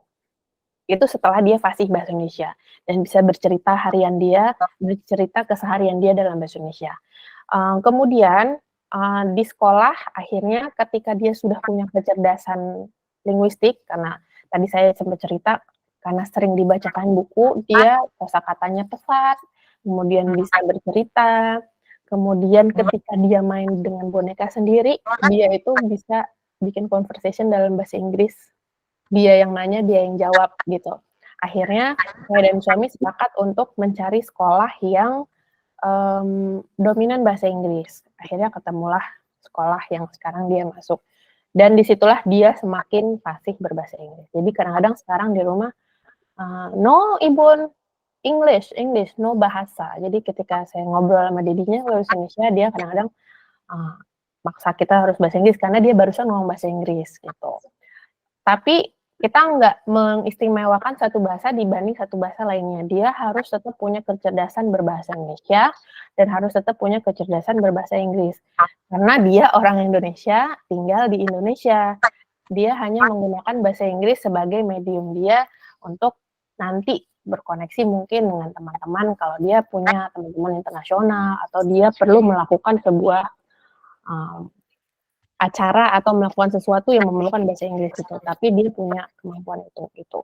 Terus kalau yang masalah sertifikasi kurasi buku itu nggak ada, saya nggak ikut. Tapi di kelas Montessori itu kita diajarkan bagaimana bisa memilih buku yang cocok dengan anak, baik itu dari segi fisik bukunya, kayak tadi Mbak Rani bilang kalau anak-anak bayi dikasih buku yang berbentuk lembar itu bisa jadi disobek. Nah, syaratnya adalah kalau di Montessori itu anak umur 0 sampai 2 tahun yang kemampuan menyobeknya itu sedang pesat, maka buku yang dibelikan adalah board book.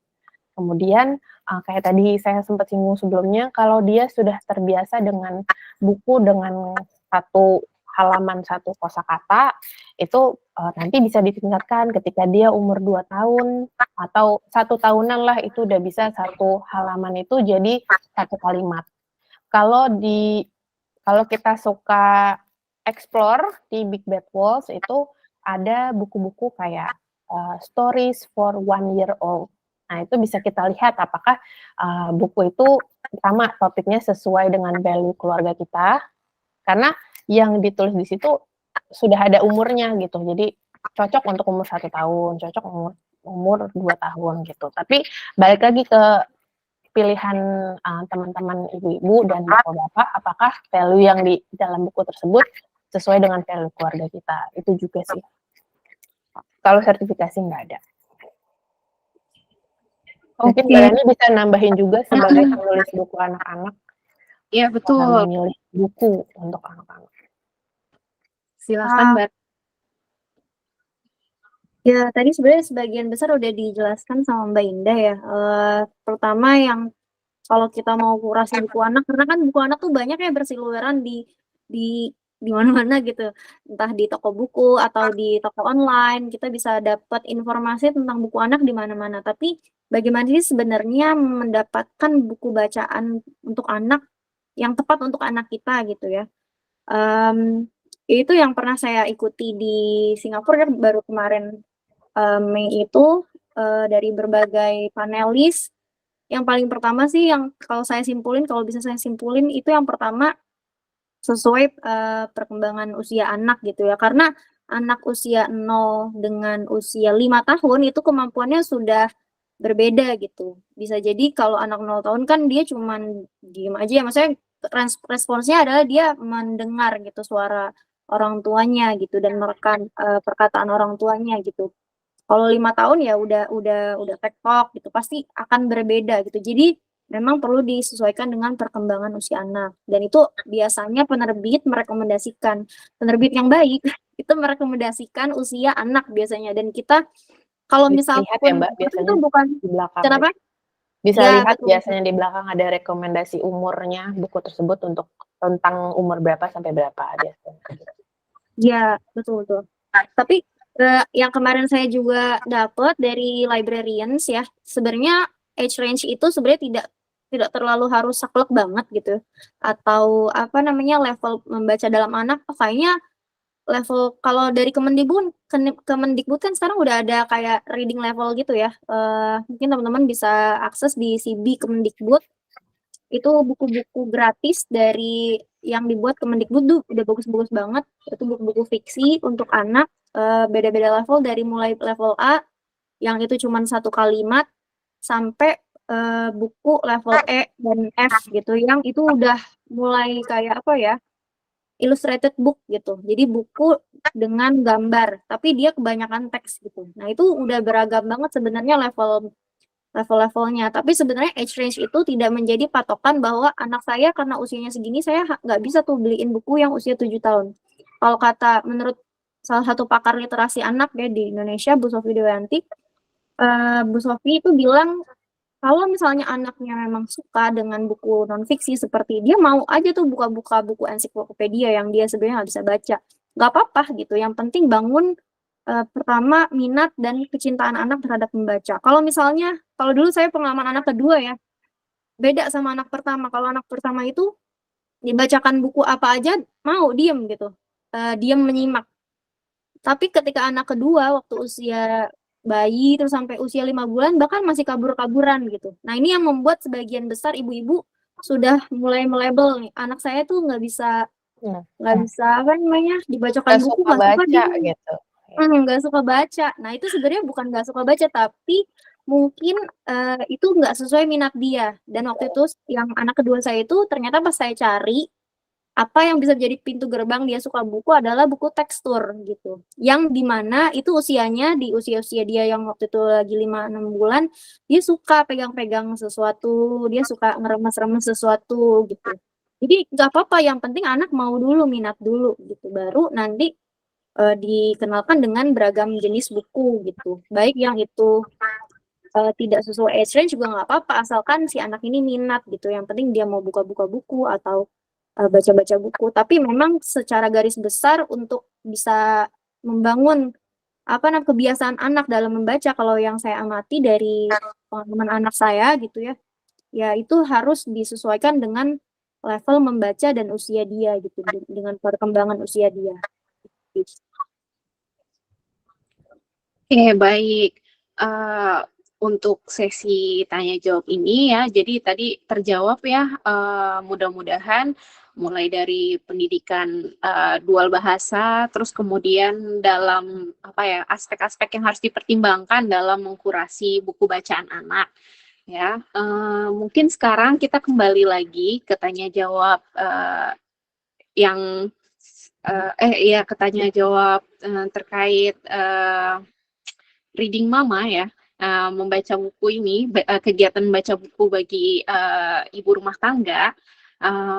Adakah dari Mbak Rani atau Uni Indah ini genre atau jenis buku yang populer di kalangan perempuan dan ibu-ibu gitu? Menurut kalian genrenya atau jenis bukunya itu apa dan kenapa itu menjadi populer?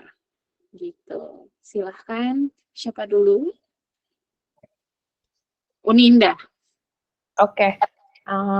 Kalau biasanya genre yang digemari ibu-ibu, karena ibu-ibu adalah makhluk yang paling tidak egois ya, jadi genrenya adalah parenting, coba. Jadi banyak teman-teman pasti, teman-teman ibu-ibu di sini yang pasti pengen tahu kayak apa sih parenting yang cocok dengan saya dan suami sebagai orang tua, pasti akan mencoba cari buku-buku parenting yang bisa, kalau tadi kata Mbak Rani, jadi opsi apa yang akan kita lakukan dalam pengasuhan. Terus kalau yang lain mungkin ada fiksi, romance gitu. Terus untuk memberi penghiburan terhadap hidup yang stagnan dan rutin gitu ya, kita perlu sesuatu bumbu-bumbu yang menghibur. Kalau zaman dulu mungkin ibu saya suka nonton sinetron, tapi kalau saya suka baca buku fiksi. Karena untuk melarikan diri dari kehidupan sehari-hari gitu, kayak apa sih kehidupan orang gitu. Kadang-kadang kan fiksi itu ada yang didasari oleh kejadian nyata ya, seperti halnya sinetron gitu. Jadi kita bisa belajar juga dari kehidupan orang lain gitu. Terus ada self-help books biasanya yang disukai ibu-ibu juga. Terus buku-buku religius Islami yang bisa menumbuhkan keimanan kita sebagai seorang perempuan dalam menjalani peran sebagai istri dan seorang ibu. Itu juga banyak yang sering diminati oleh teman-teman ibu-ibu. Tapi genre-genre ini tuh sifatnya sangat personal. Jadi bisa jadi saya yang merekomendasikan, saya juga tidak suka gitu.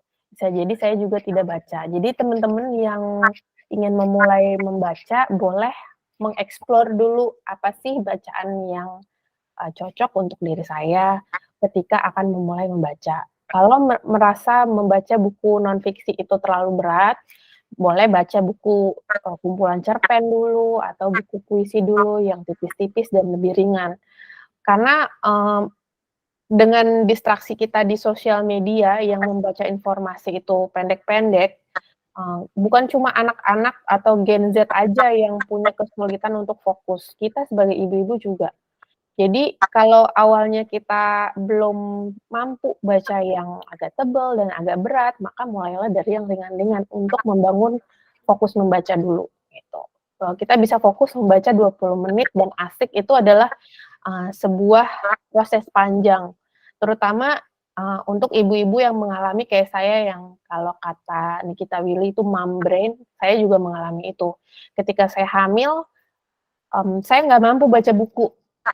Even untuk buku-buku yang ceritanya ringan, itu saya ngerasa kayak, baca apa barusan ya? Kayak gitu ketika hamil. Saya baca secara mata, tapi pikiran saya tuh nggak masuk gitu. Saya baca apa ya? Udah 2 halaman kayak terbuang sia-sia karena saya nggak nyambung apa yang saya baca. Terus untuk membangun itu maka bacalah bacaan yang ringan, pendek-pendek, dan bisa diselesaikan. Kalau misalkan kalau kata How to Read a Book nih, course-nya Mas Yogi, Bu Kata sama Miss Desi, buku yang bisa kita review itu adalah buku yang kita selesai baca. Jadi kalau kita nggak selesai baca buku, kita nggak boleh berkomentar apa-apa tentang buku tersebut. Ya, kita tidak punya hak untuk mereview, untuk merefleksikan bacaan kita nggak punya hak karena kita nggak menyelesaikan buku tersebut. Jadi mulailah dengan apa yang bisa kita selesaikan. Gitu. Baik, iya, berarti genrenya parenting, romance ya biasanya sama karena kebutuhan pribadi ya buku agama gitu. Iya, kalau menurut Mbak Rani bagaimana? Mirip-mirip sih sama kayak tadi yang Mbak Indah bilang. Yang paling saya sering lihat itu misalnya buku parenting gitu ya. Ada yang pernah saya lihat tuh kayak lumayan viral tuh ini, Ibu Jangan Marah gitu. Nah, kenapa ya itu viral gitu? Saya bilang, maksudnya saya tanya ke dalam diri saya, mungkin karena memang kita punya keresahan di situ gitu ya sebagai seorang ibu. Jadi buku itu termasuk fenomenal gitu di kalangan ibu-ibu waktu itu saya pernah lihat gitu. Jadi untuk mengatasi hambatan-hambatan dalam keseharian ya, yaitu mendidik anak, mengasuh anak gitu. Jadi memang genre parenting itu sangat diminati oleh kebanyakan ibu-ibu gitu. Jadi bisa dimulai dari kita punya keresahan apa sih, kita punya minat apa sih gitu. Bisa kita mulai dari situ dulu juga gitu. Terus yang kedua, ini yang saya baru tahu banget sebenarnya dari pemilik KBM App gitu ya. Itu pemiliknya itu suaminya Bu Asma Nadia. Kalau pernah dengar ya nama beliau itu seorang penulis buku juga. Waktu itu saya ngobrol sama Pak Isa, suami beliau tuh kata Pak Isa di KBM App itu yang paling banyak baca di KBM App itu adalah ibu-ibu gitu. Pak Isa juga kaget. Jadi itu jadi termasuk penyumbang revenue KBM App yang terbesar gitu, yaitu ibu-ibu. Dan ternyata yang paling banyak dibaca adalah buku romance tentang perselingkuhan, tentang kayak tentang ya gitu romance rumah tangga gitu. Benar. Saya baru tahu, terus kata Pak Isa, kapan ya Pak teman-teman maksudnya ibu-ibu gitu ya yang bisa punya waktu untuk baca buku romance gitu.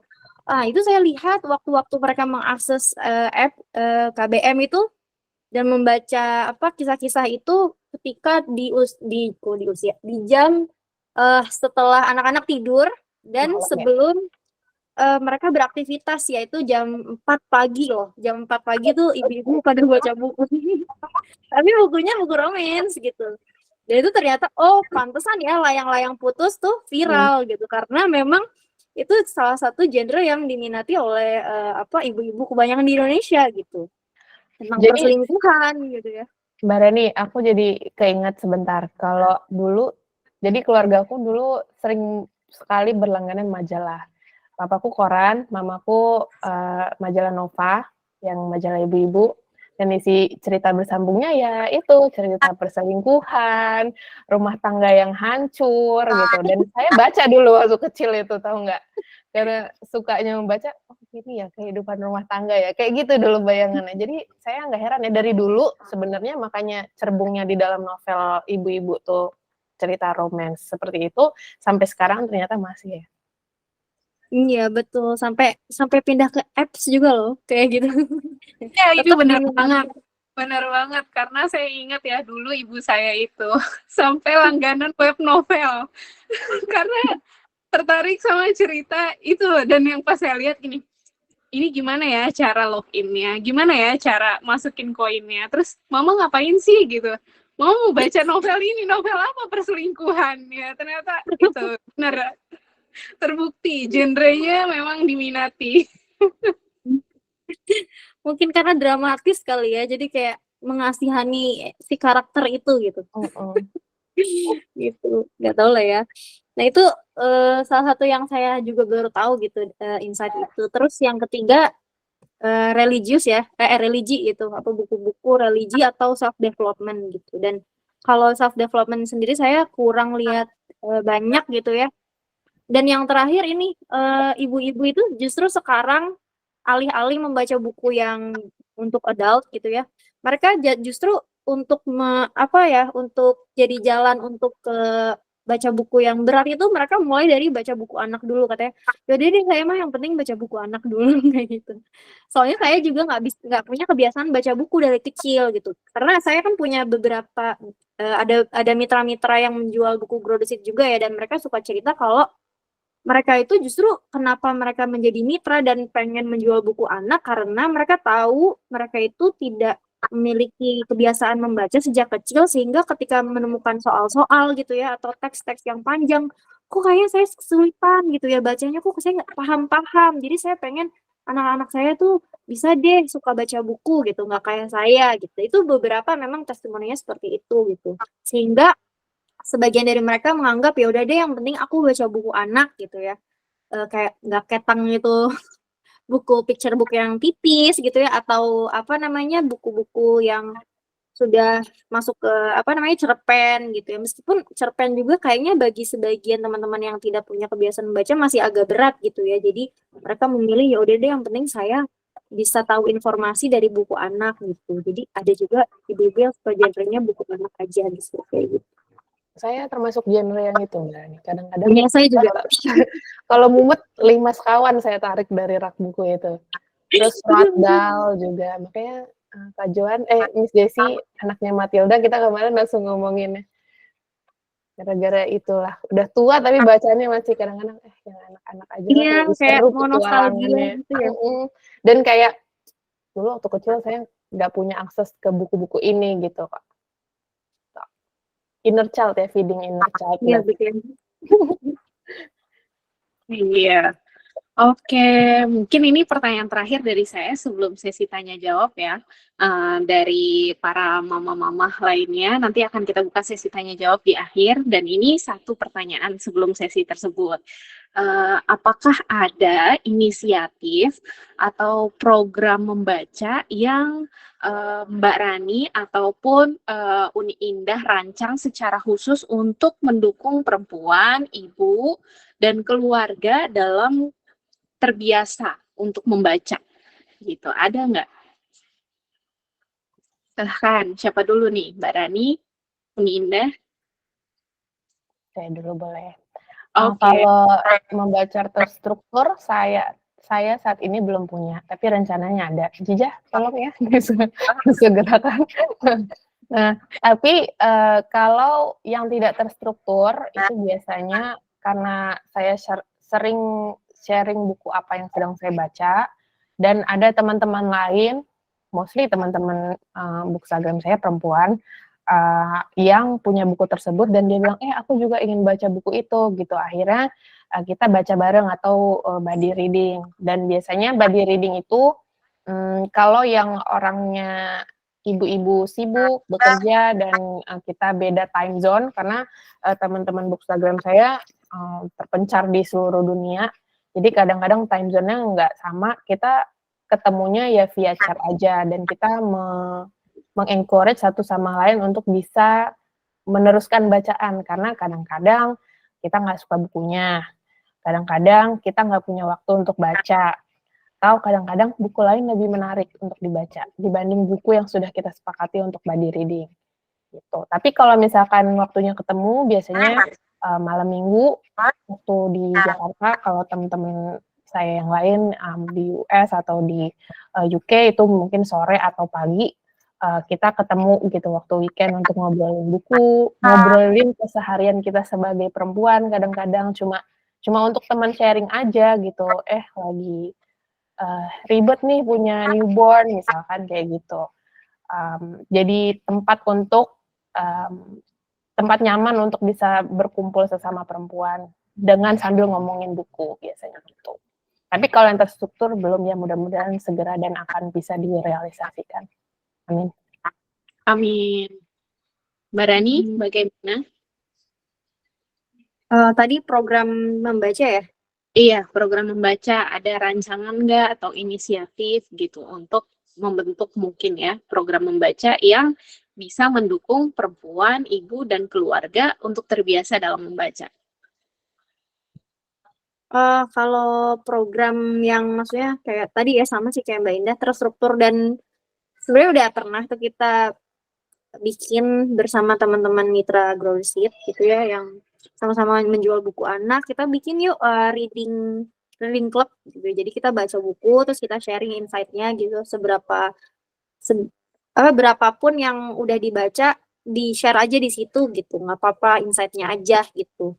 Dan alhamdulillah sih berjalan gitu ya dengan baik gitu. Tapi sekarang lagi vakum nih karena udah nggak nge-share di situ gitu. Tapi tetap kalau aku pribadi membaca buku karena memang aku punya tadi ya target atau goals dalam membaca. Misalnya dalam dalam untuk menunjang kemampuan aku dalam menulis buku anak, berarti aku harus membaca buku ini, dan ini gitu ya. Jadi nargetin dulu goalsnya mau apa.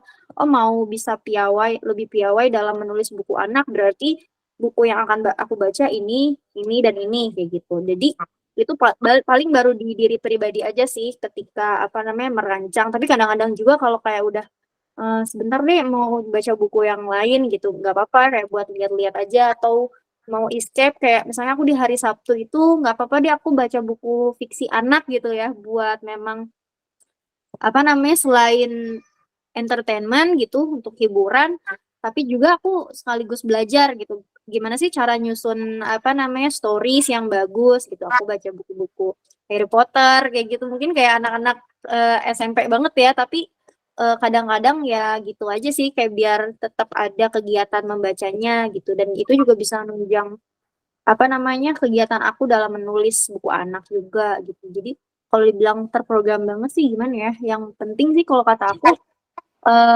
kita tentuin target dulu sih, mau baca tuh buat apa gitu, goalsnya tujuannya untuk apa, supaya nggak nggak endurance-nya tuh bisa lebih lama gitu dalam membaca. Karena yang aku lihat juga dari beberapa pengalaman di reading club GTS itu, ada yang bilang kayak, iya ini aku tuh kalau baca buku tuh suka berhenti di tengah jalan, terus kayak males aku baca buku yang lain gitu. Biasanya kayak gitu, karena mungkin ketika mereka nentuin mau baca buku itu tuh, ketika mereka baca buku itu mereka nggak nentuin dulu goals-nya gitu, nggak nggak ngasih ekspektasi mereka tuh mau dapat apa gitu. Bahkan mungkin nggak baca dulu sinopsisnya, nggak baca dulu daftar isinya gitu. Apa aja kira-kira buku ini bisa menjawab apa yang aku pengen nggak ya, atau apa yang pengen aku cari dalam buku ini gitu. Kadang-kadang karena nggak setting goals ya udah akhirnya berhenti di tengah jalan. Begitu juga fiksi, kadang-kadang ada ya fiksi di tengah jalan ku kayak, aduh kok ceritanya kayak alot banget ya, kayak ya udah dia males gitu. Kalau fiksi aku masih masih ini ya nyari-nyari emang kayak sesuai penulisnya atau sesuai review gitu di Goodreads. Apa sih yang paling banyak di review bagus gitu kalau untuk buku-buku fiksi gitu. Jadi bisa kita lihat dari review, oh ternyata ceritanya bagus dan emang terbukti gitu ketika kita baca, enak dibaca dan ceritanya nggak gantung lah atau nggak alot kayak gitu. Oke, ya kita akhirnya sampai ya di sesi yang terakhir, yaitu sesi tanya jawab yang kedua. Nah, di sesi ini silahkan bagi mama-mama dan papa, silahkan untuk bertanya. Boleh langsung ya raise hand.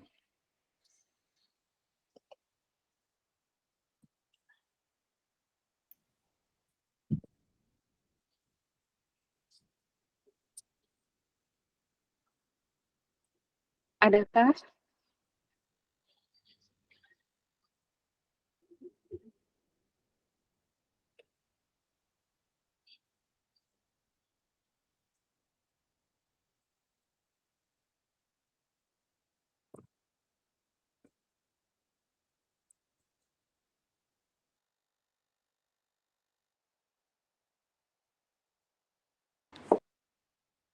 Oke, sepertinya kalau tidak ada pertanyaan berarti alhamdulillah apa yang sudah dibagikan oleh dua narasumber kita, ya Mbak Rani dan juga Uni Indah, insya Allah mencukupi ya harapan dari para mama yang sudah mendaftar ya, kan ada diminta ditanya ya apa harapannya dari ikut sesi talk show ini gitu ya. Alhamdulillah, mudah-mudahan harapannya tercapai gitu ya. Jadi apa yang mereka bagikan, cerita-cerita, terus atau mungkin kiat-kiat dan tipsnya itu sudah memenuhi harapan para mama sekalian. Aku boleh nambahin nggak? Boleh, silahkan Iya. Mbak Rani. Jadi ada satu yang aku lupa untuk mengatasi hambatan dalam membaca juga kan selain target, mungkin kita udah setting target gitu ya dan goals. Ada satu buku yang menurut aku ini bisa dibaca juga sama teman-teman di sini. Aku nggak tahu deh itu udah ditranslate apa belum ya. Tapi bukunya judulnya Make Time. Itu tentang bagaimana sih kita nih ya. Make Time itu kalau teman-teman googling judulnya Make Time How to Focus on What Matters Every Day. Ditulis oleh Jack Knapp dan John Zeratsky. Mereka ini berdua dulu pernah kerja di Google gitu ya. Terus mereka ngerasa kok kayak kerjaan nggak habis-habis, kok kerjaan nggak bisa di-manage, kok task list kita tuh semuanya bertumpuk-tumpuk gitu. Bahkan pikiran-pikiran kita juga jadinya kayak kusut banget. Akhirnya kayak malah jadi burnout dan nggak bisa ngerjain apapun gitu. Ngerasa semuanya tuh selalu bertumpuk-tumpuk gitu. Dan mungkin kalau ada terjemahannya ya berarti ya. Nah, jadi dan terutama itu sih yang aku rasa jadi seorang ibu gitu dengan rutinitas yang sama. Kadang-kadang kayak mungkin ada di sini yang nggak bisa belum bisa punya kesempatan untuk nge-laundry atau ada support system dari misalnya ART gitu ya.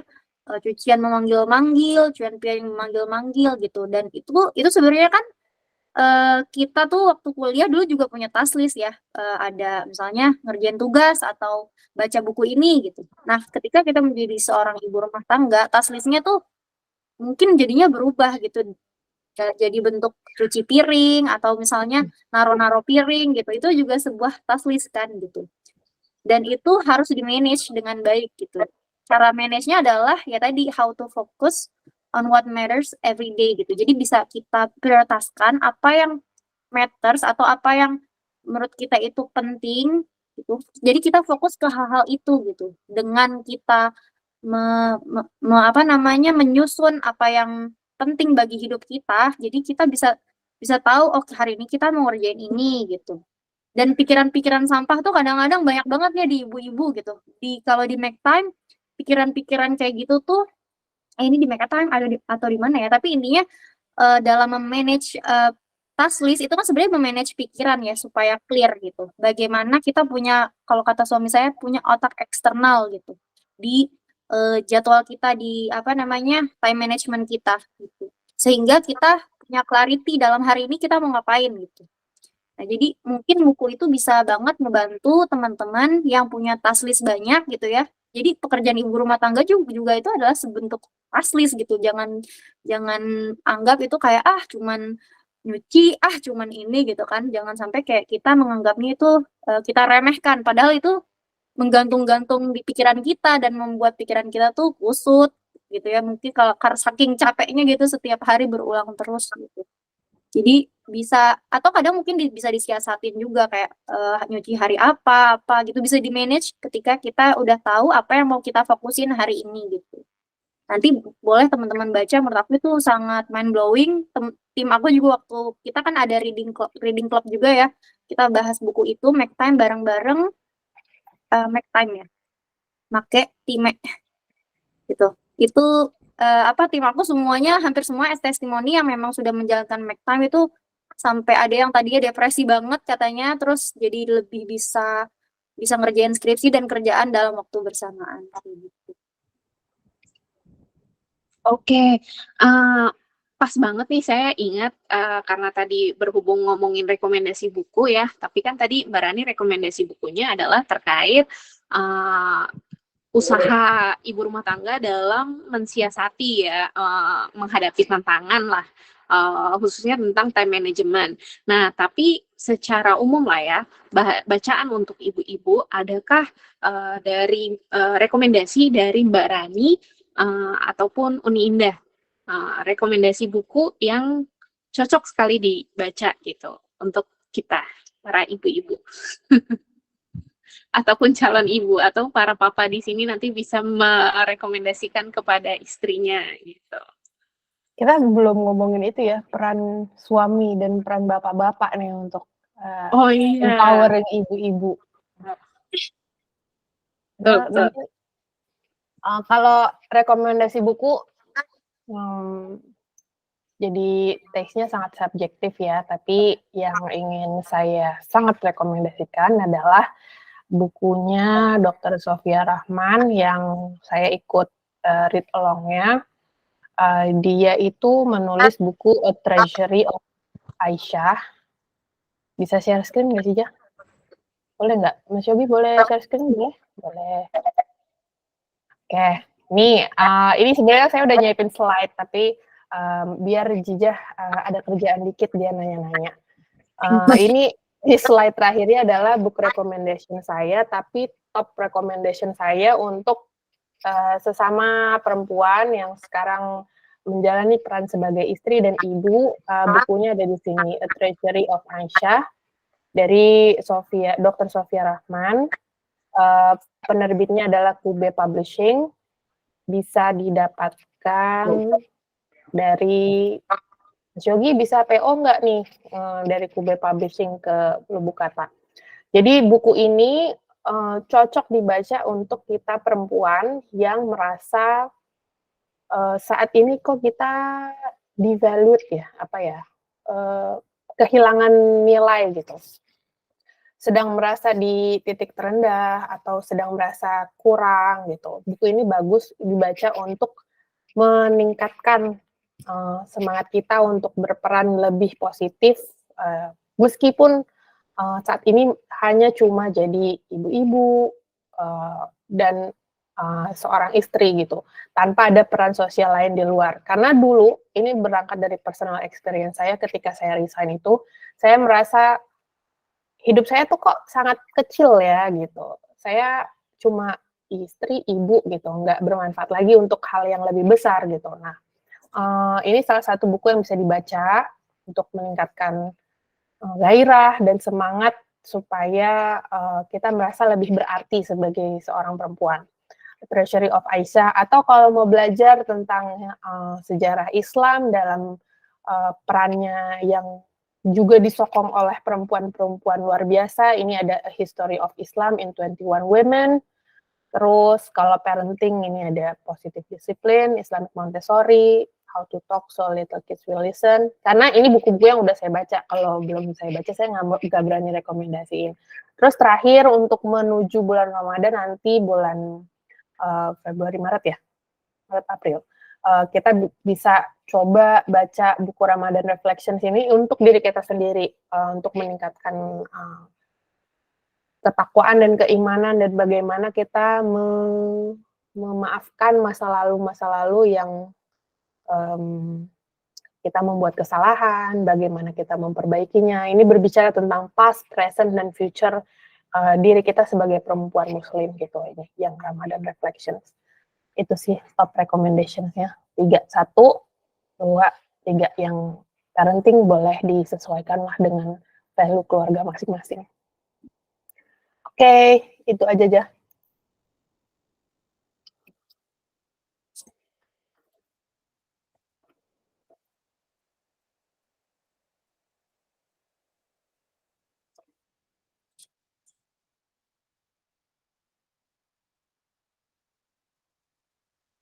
Bija masih di mute. Oke. Iya Mbak Rani, silahkan. Mungkin dari Mbak Rani ada rekomendasi buku lainnya untuk para ibu-ibu yang ada di sini. Kalau aku untuk buku tentang perempuan ya, belum ada sih yang spesifik banget kayak tadi Mbak Indah, tapi itu udah bagus banget yang Mbak Indah, karena aku mostly sebenarnya sekarang belakangan baca buku tentang Islam gitu ya. Kalau untuk spesifik untuk women, dulu aku pernah baca buku Enlightening Parenting, itu juga salah satu buku yang cukup apa namanya, ramai diperbincangkan ya di antara ibu-ibu netizen ibu-ibu gitu. Kalau bisa dilihat nanti ada, jadi beliau itu penulisnya namanya Bu Okina siapa ya? Mungkin ada teman-teman yang tahu. Nah, beliau juga praktisi enlightening parenting ya, selain menulis buku tentang pendidikan anak, beliau juga seorang coach gitu ya dalam dunia, ya Okina Fitriani, coach dalam dunia parenting gitu.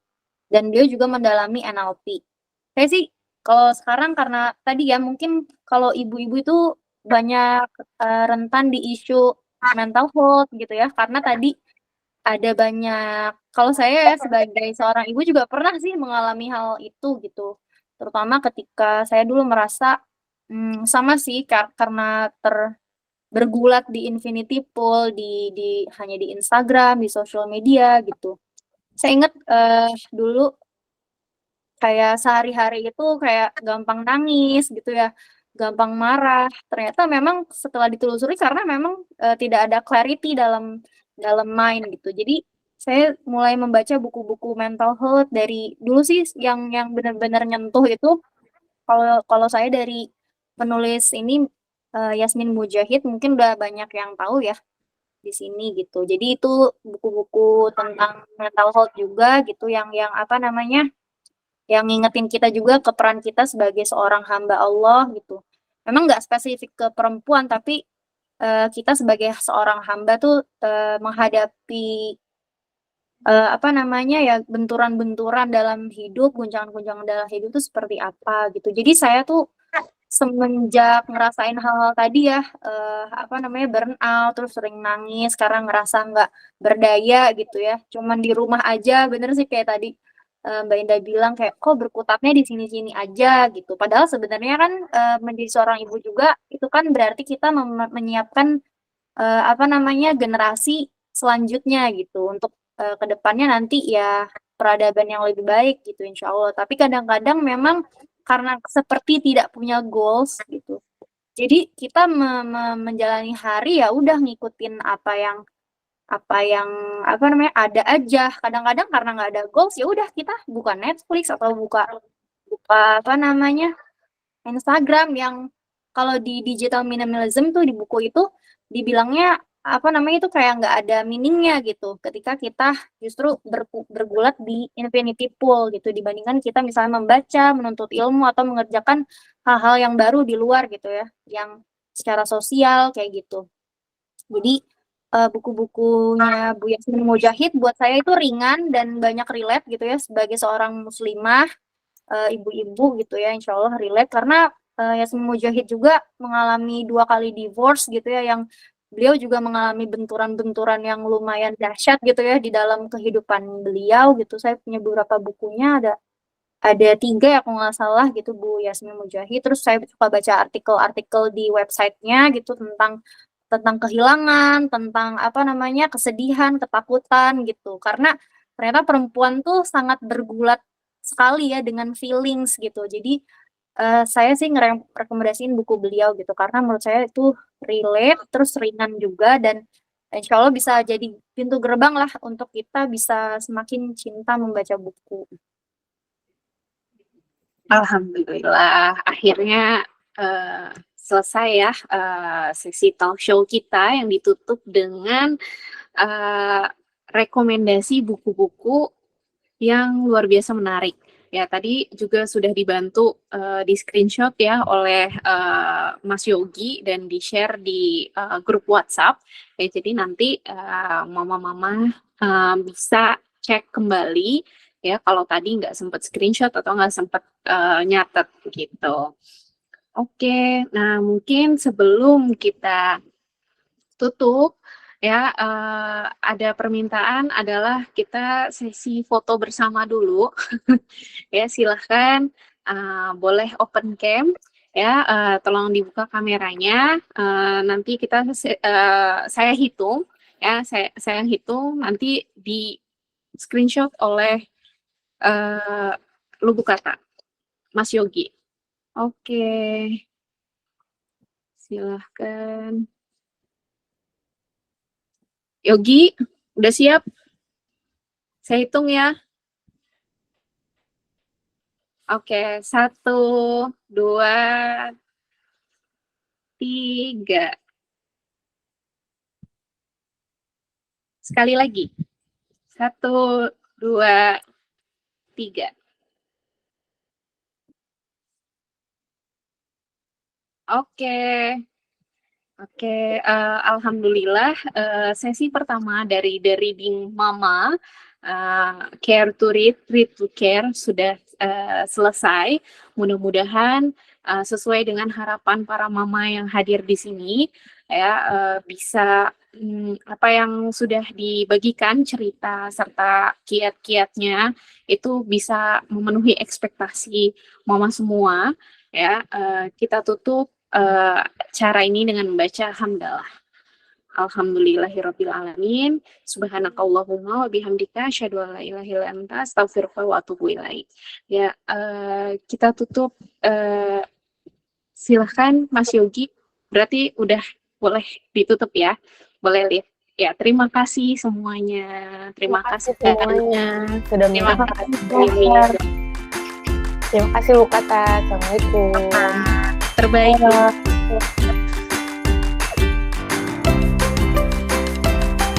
Masih Kak Indah.